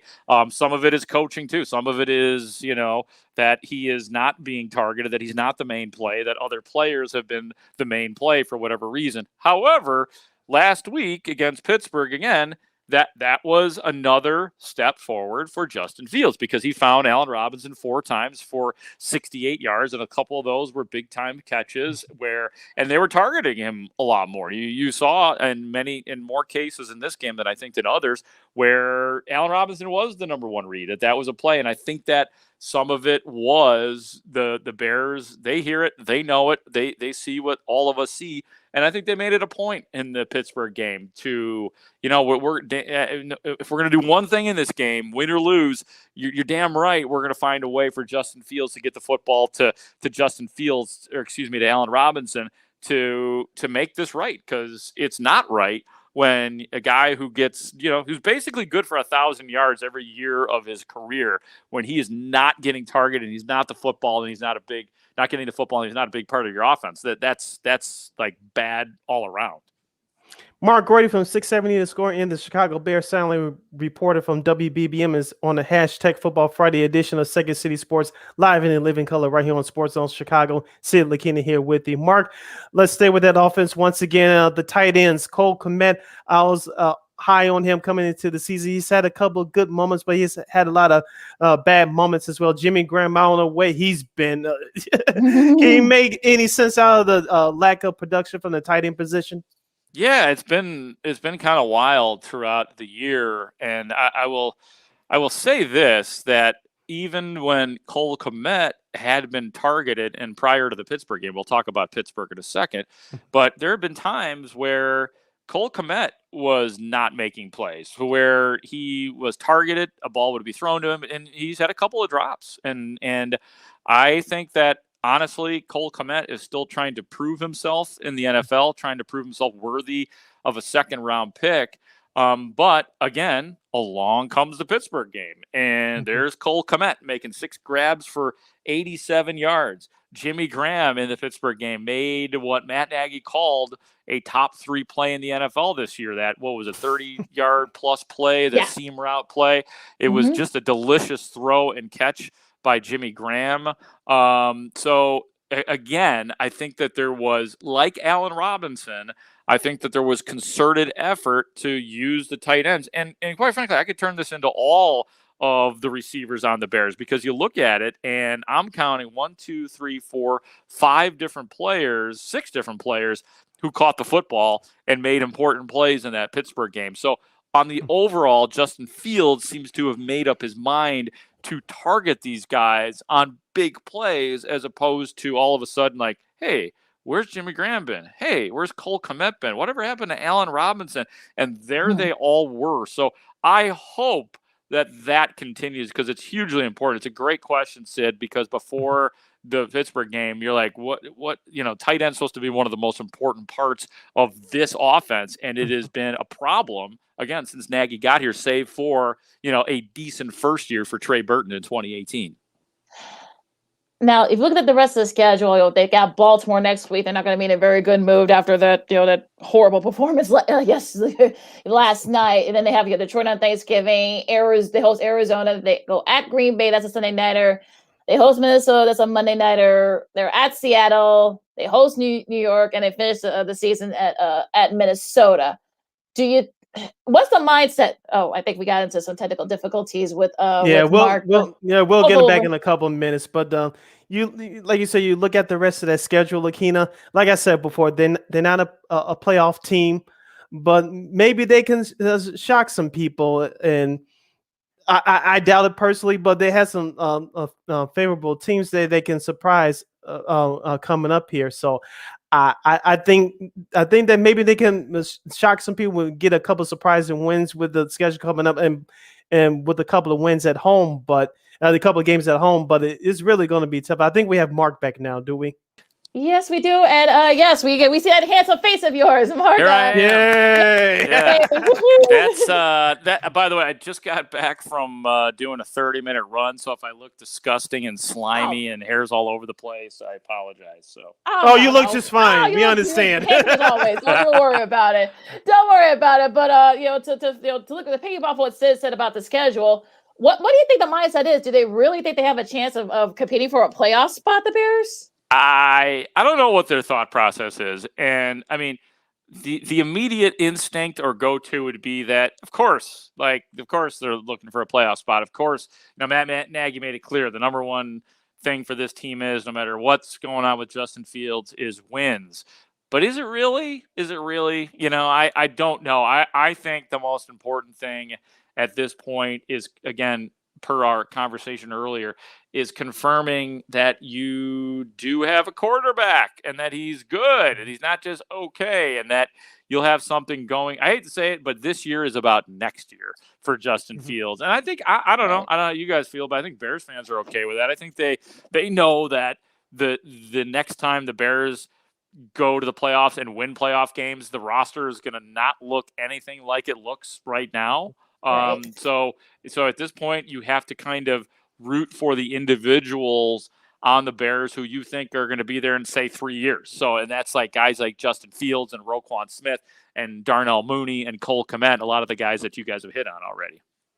Last moment or two with Mark Grote from 670 The Score and WBBM Chicago Bears Sideline, reported right here on Second City Sports on Sports on Chicago. Sid Lakeena here with him. Mark, as I said this throughout our show, throughout the season, that Jalen Johnson is the best defensive back on the team, but Eddie Jackson is important. Of course, he's been blasted throughout the year, and of course, he was missed very heavily in their loss against San Francisco a couple of weeks ago. What do you expect from Mr. Jackson for the rest of this year? Do you think he can turn it around?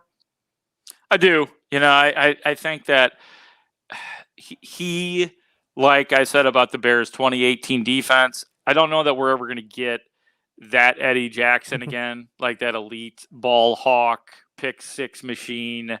But I do think that, and we've seen it. Even in this last game without Eddie Jackson, he's still by far the best safety on the Bears.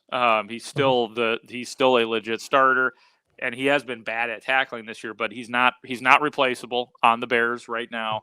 And yeah, I do think, and I it's interesting with Eddie Jackson because he has been a poor tackler, but he knows it. He hears everybody saying it. He has struck back a little bit. We all know about that with the Lance Briggs stuff. So he cares. I think that's my long way of saying that. People think that Eddie Jackson got paid, and so now he's not trying anymore. He does care. I know that from talking to him and doing one-on-one interviews with him. I know just from what he has said publicly to everybody, and that's a good thing because there are some guys who get paid and they don't care. Eddie Jackson cares. Yeah, absolutely. So let's end on a high note there, Mark. You host a great podcast with your buddy Brian Mitchell called Let Me Pull This Together. You guys can look at it on Anchor and Google Podcasts and wherever you get your podcasts. Tell folks about it for those who haven't listened to it. Yeah, it is. Yeah, it's good. As Lakeena said, it's Let Me Put a List Together, and it is a podcast where me and my buddy Brian Mitchell, who lives in Minnesota, used to be a Chicago, and basically it's a very simple formula. We take things about which we are passionate about, like say music, and then we decide what are the top 10 grunge bands, and then we go back and forth and sort of do a draft style. Like we come up with a list of bands, and then I'll say Pearl Jam, and he'll say Soundgarden, and we go and we build a list from 10 to 1, and then we reveal our individual lists as well. So it's a lot of fun. Let me put a list together. You could find it wherever you get your podcast, that whole rigmarole. It's also on YouTube, actually. So wherever you find it, subscribe to it, check it out, watch it, give us your feedback, good or bad. So I appreciate you guys letting me plug that. Thank you. All right, that was Mark Grote of 670 The Score in WBBM, the Chicago Bears sideline reporter. Mark, thank you so much for joining us today on Second City Sports on Sports Zone Chicago. You do a great job. Keep up the great work. And you can go back to running now. Hopefully you can chase Matt Nagy out of town. I think it's time for your boy Grote to hit the showers. I think that's what the time is for him. Okay. All right. Have a good one, my friend. We'll talk to you soon. You can follow him on @MarkGrote Sports on Twitter. And so see you, Mark. You stay safe, and we'll talk to you again soon. Absolutely. It was fun, guys. Have a great rest of your show. I'll talk to you soon. Bye-bye. All right. Stay safe. Thanks, Mark. All right, then of course that is Mark Grote here, of course, from 670 The Score, also too on Bears Sideline, reported on WBBM 780, the Bears flagship radio station, and I believe we got our girl Christine on with us right now. We'll bring him on. Of course, our buddy Christine Manika from KXRP. Yay! Hey. What's up? It's windy over here. How's it over there by you guys? It just snowed. A little bit. But it's here. melting for like 2 seconds, so the pavement is wet. Yeah. It's crazy windy out here right now. Yeah, we've been dealing with that for the last 24, 48 hours. Yeah, same here. Yeah, we got a couple minutes before the break. What were your thoughts about the Bears, of course, on bye this week? They're 3-6. They lost a close one to Pittsburgh, as we said on last Friday when you joined us. It was going to be an ugly, close game. It turned out to be. We forgot to bring this up with Mark, but Cassius Marks had that big sack, and they decided to do the karate chop or whatever it is, bumping into the referee, got a penalty. Of course, they led to Pittsburgh's game-winning field goal. The whole thing was just crazy. I wanted to get your thought. I think they got robbed. I think they absolutely got robbed of that win. I will say this. A lot of improvements did come about with Fields. So I think Nagy is trying to work with him more. And maybe COVID was a good thing for him to kind of get knocked upside the head a little bit. He's saying, it saved his job because who knows what's going to happen with Nagy. I think we all know what's going to happen with him at the end of the season. But I'm very impressed with how Fields has really shown improvement and stayed, strong during that game. And I don't want to say that, you can't blame the refs for the game, but some of that stuff was ridiculous, especially when the ref backed up, allegedly. Right. That was, I definitely think they got robbed of that game. The whole game was just weird, but I said before, I'm glad that they didn't wet the bed on Monday nights. I think that's always a good thing, and And look through their schedule. We talked about with Mark, just a few minutes ago. I mean, it's tough. They play Baltimore next week. Like I said, Baltimore will not be in a very good mood. They should win against it. Yeah, right. They should beat Detroit on Thanksgiving. Arizona's going to be tough. That should be a seeding game for Arizona. Green Bay, I'm sure Aaron Rodgers will be back then.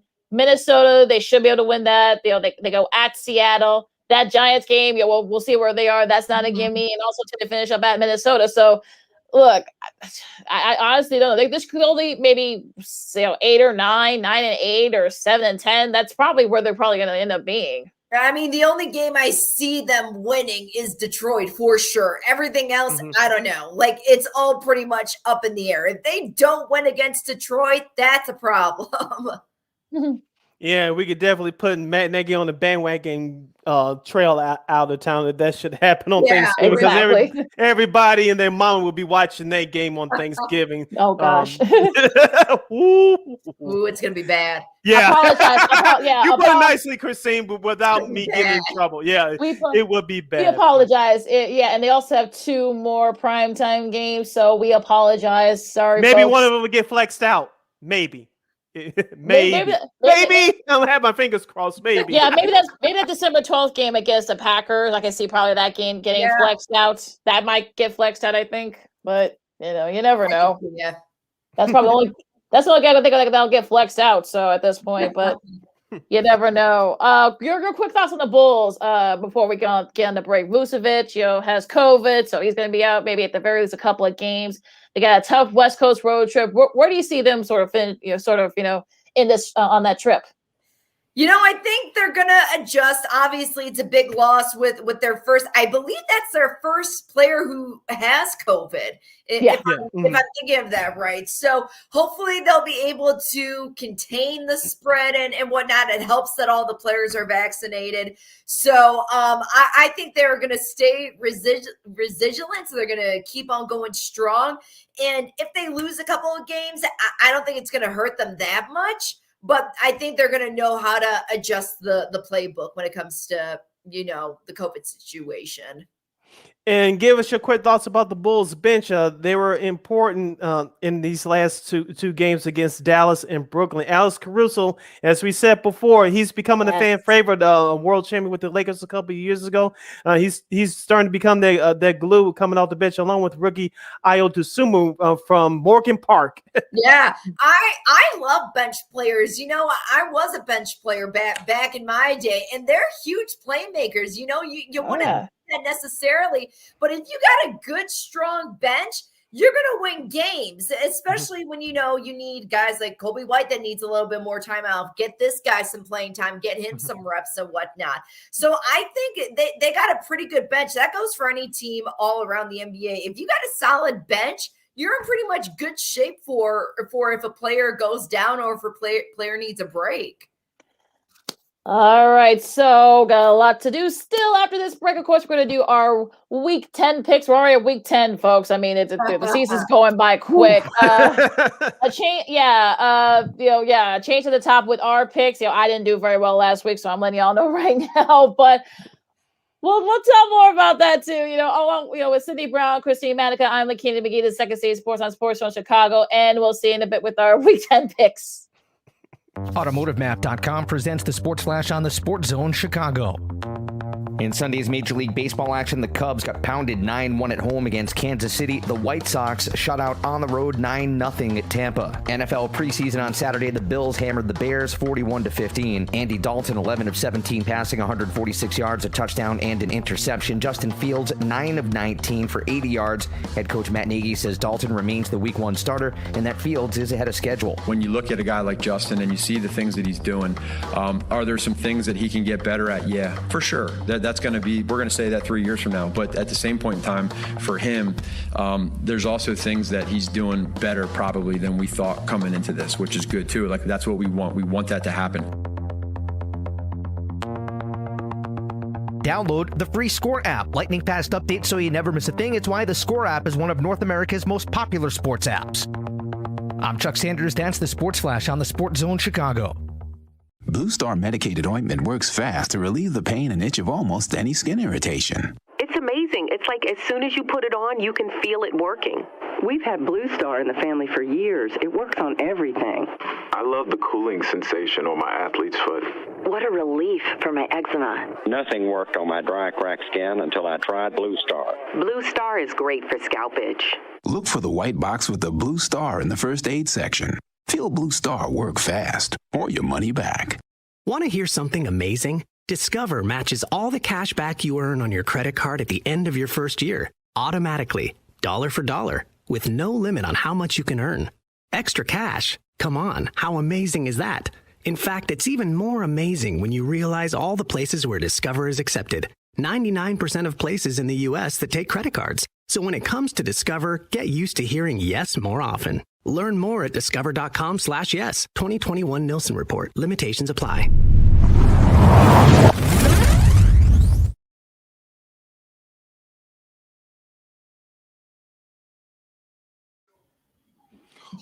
Welcome back to Second City Sports #Football Friday, baby, on Sports Zone Chicago. Sid, Lakeena, and Christine with you. This is our last segment of the week and last segment for the show. Lakeena, we're about to give our picks away for Week 10 in the National Football League. What was our results from last week, and what is our results up to date? Our up-to-date results. Well, look, I came in last. I only had 6, so lost a couple. Yeah, I lost a couple of bad ones there. Sid, you extended your lead, at 8. Christine, you had 7, so you were right between us. So Sid, you've extended your lead. I'm 2 back. You're 3 back. So still, look, like I said, still a lot to figure out, folks. So still no, don't get discouraged, Christine, because it's still a lot to be sorted out here. And of course, the Bears being on bye, also too, the Bengals are on bye, so are the Houston Texans, also the New York Giants. So adjust your fantasy leagues accordingly. Yeah, the Giants and Texas have been on bias all year. I'm just saying. Yeah, well, you might be right about that. So, rim shot. I'm kidding. All fans of those teams. I'm sorry. Well, they might agree, but let's get right to it, folks. With these Week 10 games, you got Buffalo and the New York Jets. Sid, you start off with this one. Buffalo's checking in as a 13.5-point favorite. Can they gaff it up 2 weeks in a row, especially on the road? Can they? I don't see it happening. I'm going with Buffalo. Yep, I'm going with Buffalo too. Keep it nice and short for this one. I mean, honestly, if Buffalo somehow wets the bed again, I'm going to lose it. I'm going to be like, all Bills fans, and I'm going to lose it because, my God, really, I'm hoping they can bounce back. Hopefully, Josh Allen will be the Josh Allen that we're used to seeing, and hopefully they win this one pretty handily. All right. In the NFC, you got the Bucs and Washington. Kristen, you start this one. Again, I'm keeping this short. I got to go with Tampa Bay.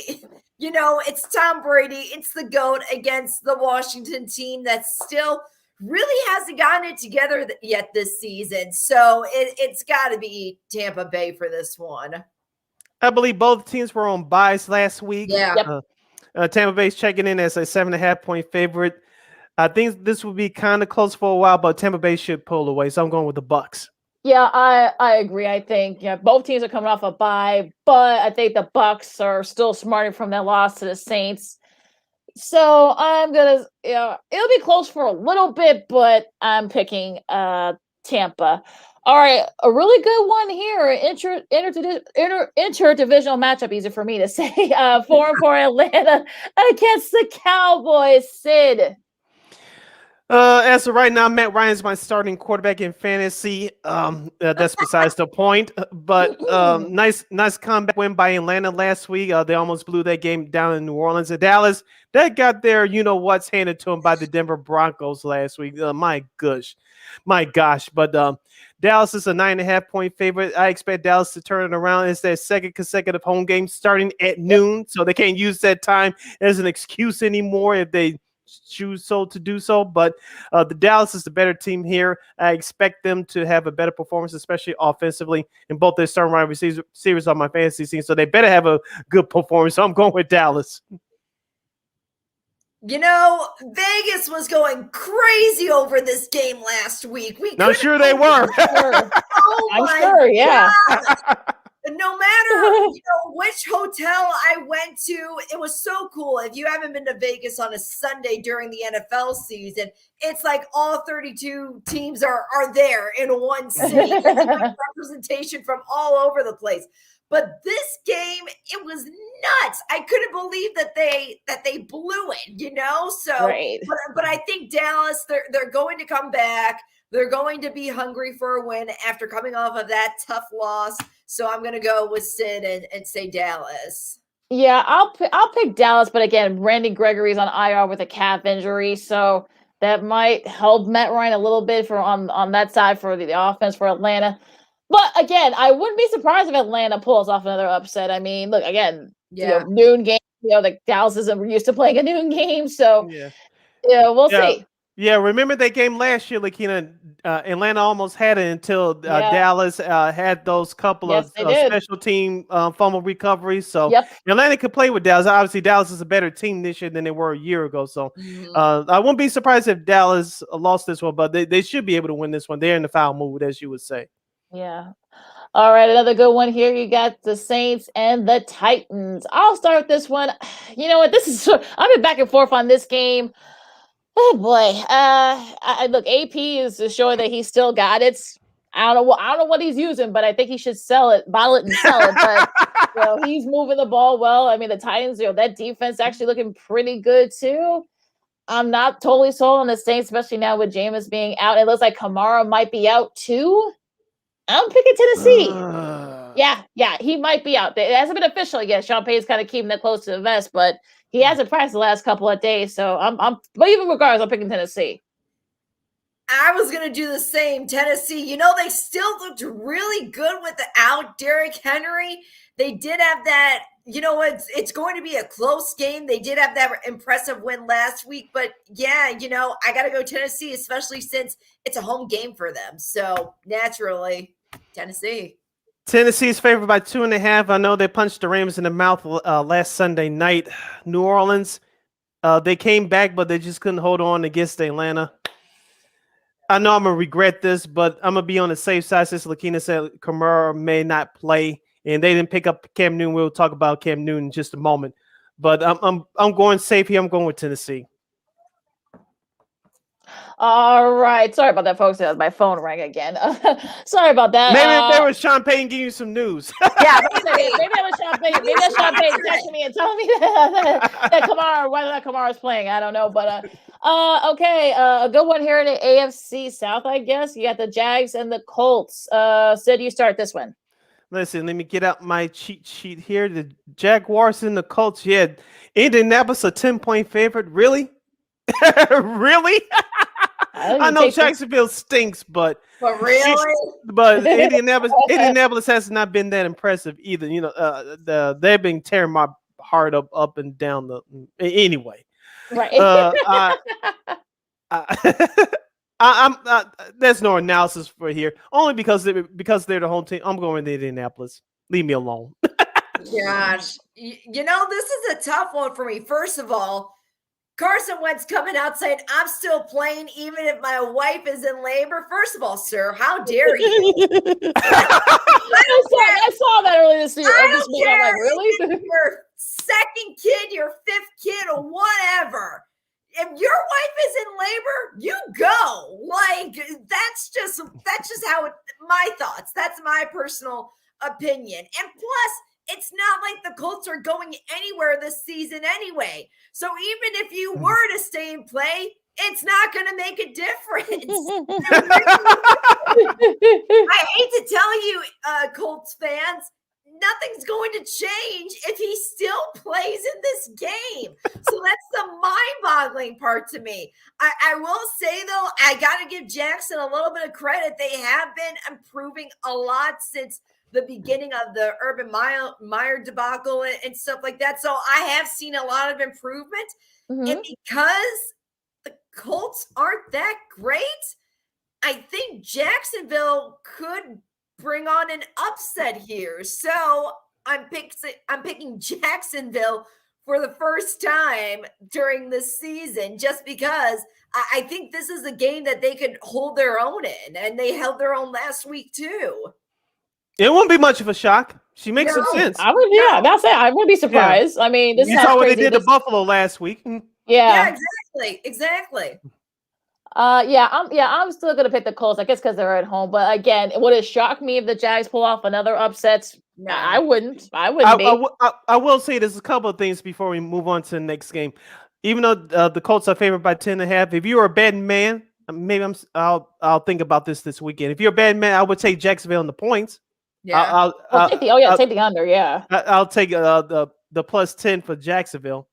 Number 2, what Christine said earlier. Remember this Lakeena, about 25, 30 years ago with the Houston Texans. Yes. Go look at a Football Life, the 93 Oilers. They had, I believe his name was David Williams. His wife was in labor, and plus back then, if your significant other was in labor, it was expected you to play. If you wanted some time off, teams would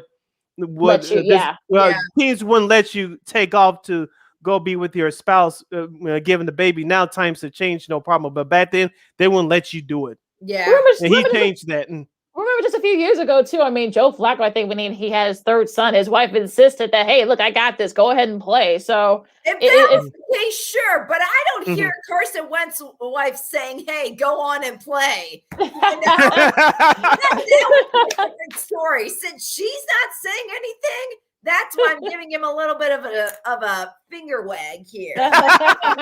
Go on to say how much time has this changed? Yeah, exactly. Absolutely. All right. You got the winless Lions going against the Steelers. Look, I'll say this. The Steelers, I know they're coming off a short week playing the Bears. It's going to be cold. It's going to be windy. I'm picking the Steelers. It won't be pretty like it's usually in, but they're going to end up winning the AFC North. I've already made that clear. They're going to end up winning the freaking division. So Steelers, go ahead. Go for it. Next. It's Detroit. Anybody can beat Detroit at this point. Cold, hot, warm, whatever. It's the Steelers. I'm going with Pittsburgh too. The question is, can Detroit cover the 10 points? Well, Dan Campbell have half the playbook he did against the Rams a couple of weeks ago on the road. Now they're coming off a bye week. Should be interesting. Be intriguing here. Another intriguing one here in the AFC. You got the Browns and the Patriots. Christine, you start this one.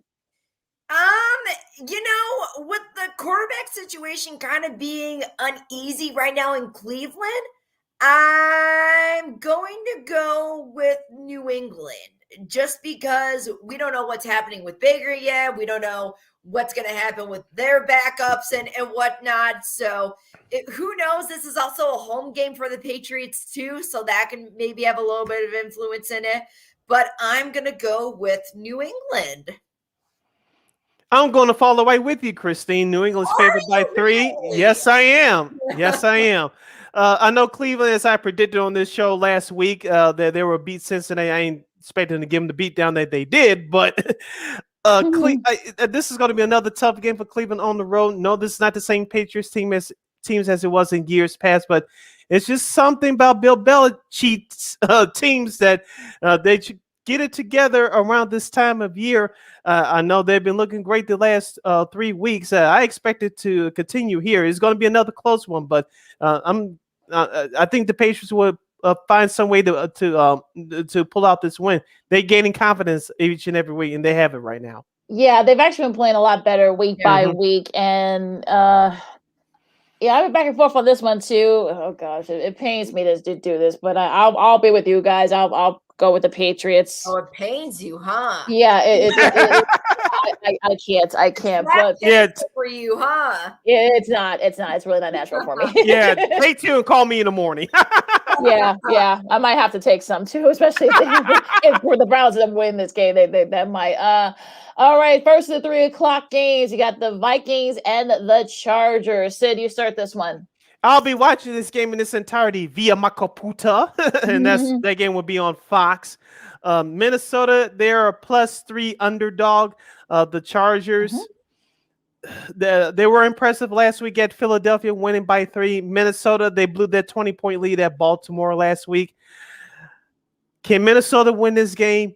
Yes, but They're tripping over their own 2 feet. I know, Christine, you hate them for other reasons. I but... don't hate them. That is a very strong word. But I think the Chargers are starting to get it together, and they're starting to gain some confidence. So they're back at home. They should be able to win. It's going to be a close one, but I expect the Chargers to win. Justin Jefferson and Dalvin Cook, who's in trouble for other reasons, but assuming that he plays, both of them better have great days for my fantasy football team. So I'm going with the Chargers. Go ahead. I was gonna say I'm gonna go with the Chargers too. I wouldn't be surprised if this is a high-scoring game. You know, the Vikings are on the road again, so this could be a challenge in itself too. So yeah, the Chargers and like you said, Sid, could they win this game? The Vikings, absolutely. Are they going to? No, because they're going to find a way to screw it up as usual. So, yeah. So the Chargers for me. Yeah, I mean, because this could be like 1st to 30. I mean, both. That secondary for the Chargers is not. They've had some injuries there too, so I think that's another reason. But this could be one of those 1st to 30. I think. Look, would it surprise me if the Vikings somehow win this game? No, but like you said, Christine, will they win? No. I'll pick the Chargers. Yeah, the over under total as of right now is 50.5. Take the over. I'm already saying to take the over. Okay, you heard it from Lakeena. Take the over. I take the over. What can I say? An intriguing one here. You got the Panthers and the 8-1 Cardinals. Of course, the Panthers. Cam Newton's back. He's getting a lot of incentives now. Will he play? He probably won't be able to play because he got to go through all types of protocols and stuff. So PJ Walker will start. It'll be a close one too. I know Kyler Murray and DeAndre Hopkins probably will not play again with their various injuries. But look, as long as Colt McCoy does what he did last week and not make any big mistakes, give the ball to James Conner, let him win the game for you. That defense isn't very good for the Panthers, so it'll be close maybe for maybe the first quarter. But I'm picking the Cardinals. I know the Cardinals are favored by 10.5. Whether Kyler Murray or DeAndre Hopkins plays or not is not going to matter. I'm going with Arizona. I'm going to go with Arizona, too. And Cam Newton looks very happy to be back in Carolina. I know, right? Yeah. You see that picture? He was cheesing all the way. So, maybe things happen for a reason. So good for him for basically coming back home. Up yours, Bill Belichick. I'll say there was no animosity when he left. So, Greg Olsen said yes, so he was right to the story. So he might get it. He might get it. A good one here, maybe 325. Of course, CBS has the doubleheader this week. Eagles and Broncos. Christine, you start this one. I wouldn't count Denver out. They're in a playoff chase right now. And, the Eagles have had their struggles this year. But when it comes to a solid team out of the two of them, it would be Denver. They're hungry for it just because they're like, yes, give me that playoff. Give me that chance for the title. So let's go Denver for this one, especially since it's a home game for them.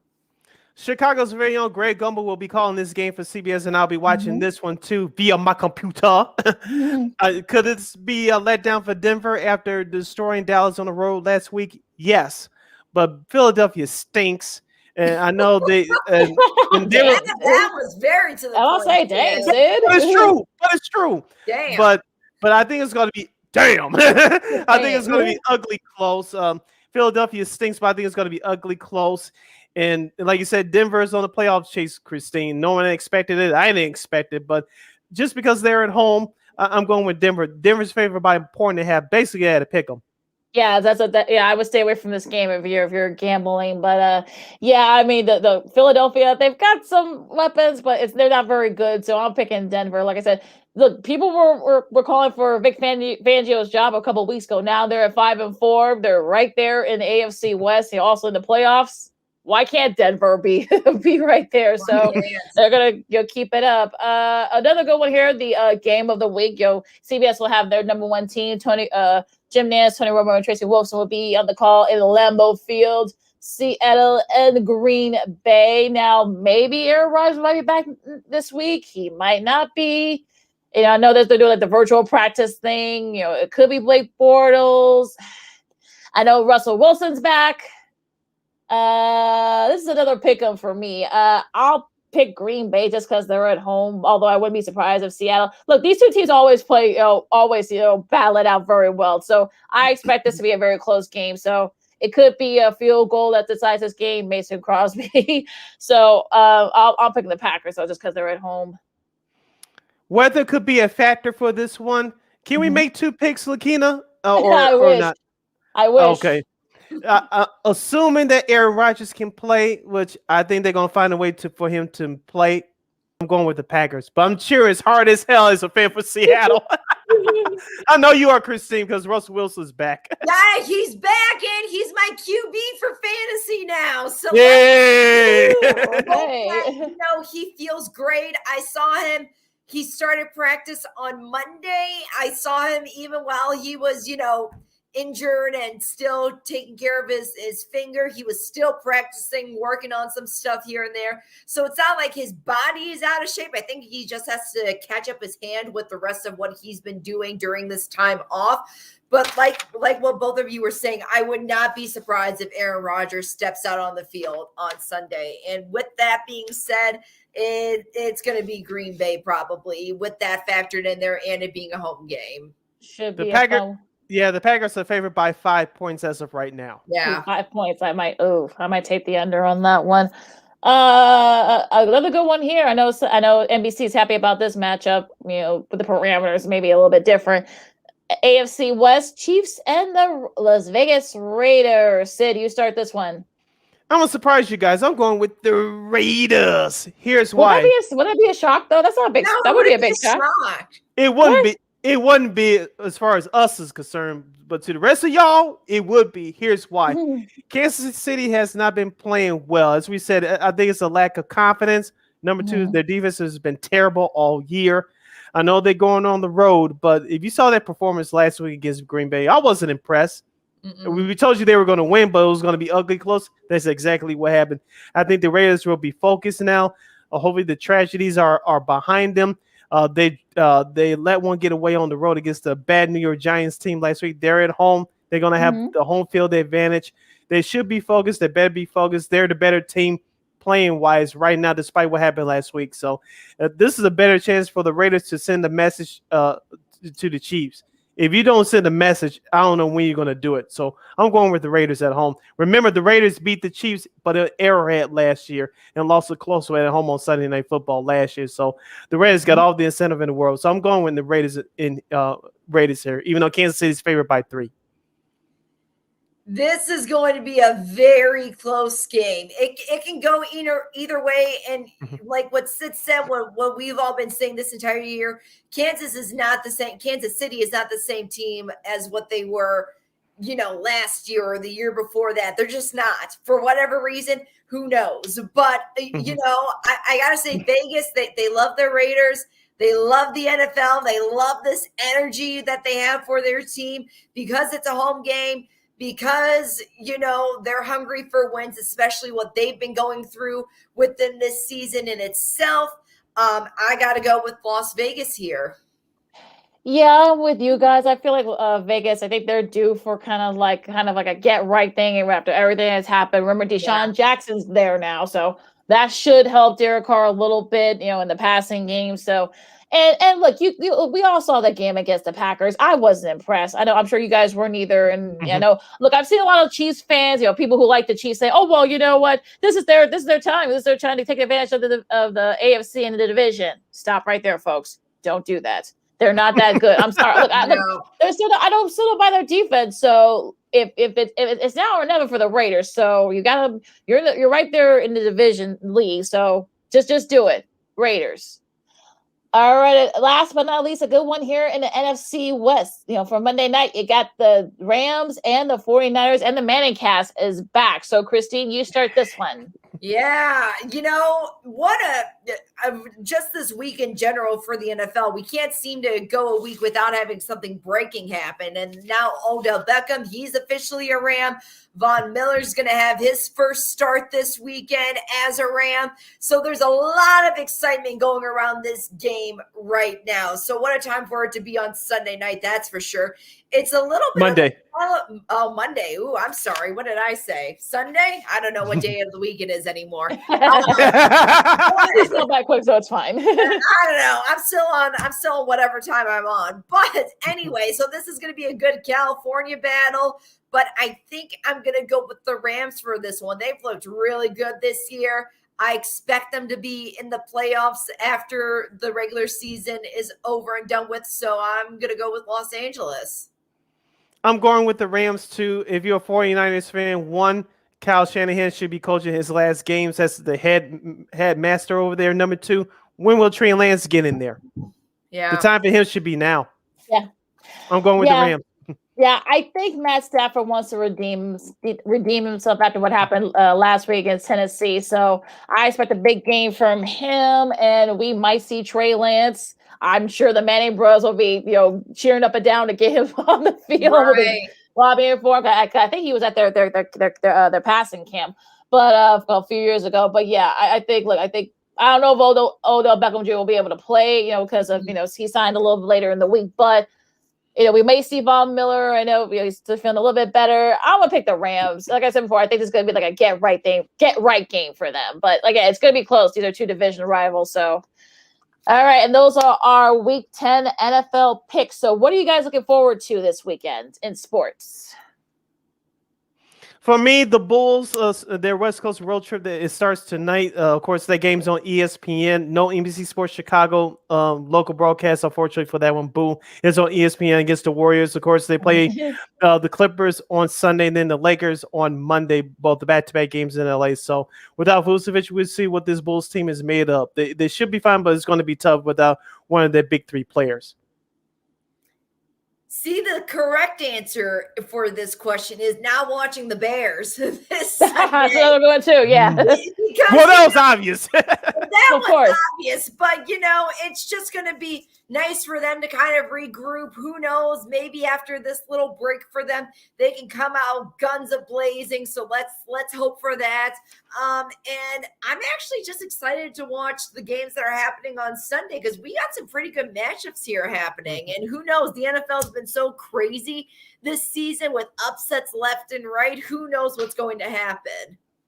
Yeah, for me, it's like you guys said, Sunday we have some great matchups in the NFL. Of course, we talk about college football or also college hoops. I look that Villanova UCLA game. Look, that's not going to be a measuring stick for this year because it's so early, but this could be a nice little precursor to what we might see in March. Mm-hmm. Also Texas and Gonzaga, that's tomorrow night. So also do some college football as they're finishing up the last few weeks of their season. So it's coming out fast and furious, folks. So enjoy the games because I know that it's getting cold. It's getting dark at like 4:30. And I know that stinks, but look, you got college hoops, got college football, NBA, NFL. Also, too, the MLB will be announcing their postseason winners next week. So we got to talk about that as well later next week. Yeah. Quick reminder for you guys, for those of you that care, the Chicago Blackhawks, they winners of their last two games.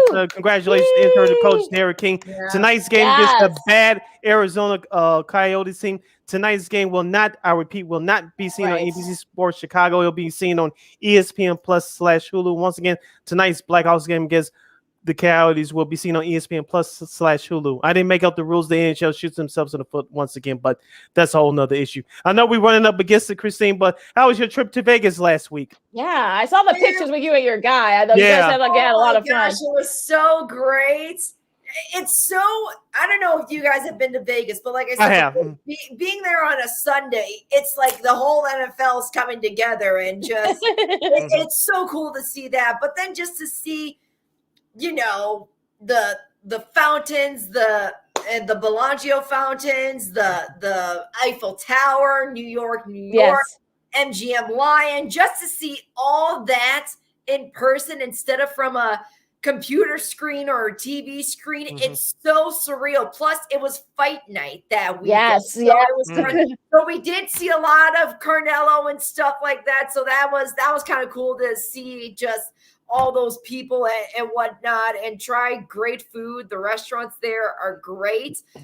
Vegas is back. I know a lot of people were asking me, how's it been since COVID? They are strict on their face mask policy, indoor face mask policy. But other than that, they're back in business. They really are. How many people did you meet from Chicago?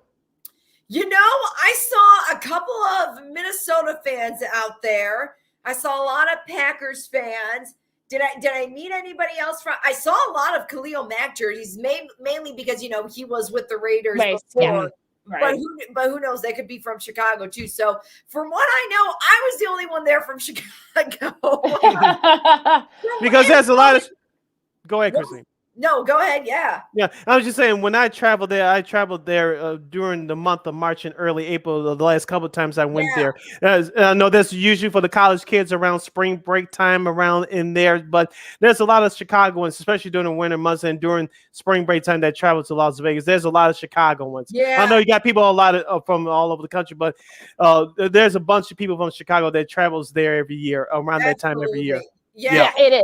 It's plus, everyone was, when I said, so I originally, when they asked like, oh, where are you from? I say Chicago, but then I said, but then for the last 3 years, I've been living in South Dakota. They're like, oh, South Dakota, because, everybody knows what's been going on in this state over there. Right. Yeah. They were more curious about how we were reacting to everything going on. And I just said it like it was, that South Dakota just isn't as big as Chicago. Right. Or Las Vegas or California, anything like that. So it's just different, but it was so great just to get out there for a couple of days. I think that's all I can handle in Vegas is a couple of days. Nothing more than that. I had a nephew who went over there earlier this year, of course, same thing. He said the same thing, very strict, with the protocols inside and, it's a little bit more area. But yeah, hopefully my sister and I said we'll get there, hopefully, next year once, weather starts warming up again. But, I've always wanted to go to Vegas, so it sounds fun. So yeah, definitely go to a show if you can. I saw Shin Lim. He was the America's Got Talent. Yes. He popped up for his last trick, popped up right in my row, and I stood up going, oh my gosh. I was so excited to see him. He's one of my favorite magicians. He's one of my favorite winners from America's Got Talent. So just to see a winner have his dream come into fruition like that, it's so cool. So cool. Yeah, he definitely deserved to have won that last season. But so all right, Sid, take us out. All right, you can make sure you catch. Usually Lakeena does this, but I'll go ahead and take the baton. All right, Christine, that's enough out of you. All right, come on. Switch it up. Come on. Yeah. You can catch Second City Sports every Monday and every Friday from noon to 2 p.m. right here on Sports Zone Chicago. Once again, every Monday and every Friday right here on Sports Zone Chicago. We're live and in living color from noon to 2 p.m. Central Standard Time. You can follow yours truly on the Twitter and the IG at SidKid80. Once again, that's SidKid80. That's SIDKID80. That's SIDKID80. You follow me at Keenan McGee on the Twitter and at Keenan_McGee on the IG. And Miss Christine, where can people find you on the social media streets? They can find me on Twitter at CManika_KXRB. And make sure you download that Sports Zone Chicago app wherever you get your apps, whether it's Amazon, iTunes, Apple Store, or Google Play. Make sure that app says Sports Zone Chicago. You can listen to any of our live shows, including past shows, including this one, Second City Sports. And speaking of Sports Zone Chicago, make sure you follow them on all social media platforms, Facebook, Twitter, Instagram, and YouTube. You can catch the audio version of this podcast, Second City Sports, by subscribing to War on Anchor. We are available on all podcast platforms, including the iHeartRadio app. Make sure you type in those search engine boxes on those podcast platforms, WARR on Anchor. And you can follow War Media at WARR Media on Facebook, Twitter, Instagram, and YouTube. Thank you very much in advance for your support. Like, share, subscribe, and tell your friends. As our buddy Armando said, have a good weekend. And we'll see you guys Monday again. Also, too, thank you so much to 670 The Score and Bears Sideline reporter for WBBM Radio 670, Mark 780. There's so many numbers. Mark Grote for joining us today. You can also to check out his podcast. Let me put a list together at wherever you get your podcasts, on Anchor, Google Play, also too on YouTube. Enjoy the games, everybody. Be safe out there and be good to each other. Stay warm. Look, if you're not gonna get vaccinated, wear a mask, wash your hands, and just be good to each other. For Sid and Christine, I'm Lakeena. This has been Second City Sports on Sports Zone Chicago. I can't talk for some reason. I'm congested. I'm sorry. And we'll see you Monday. Go Seahawks. Holla.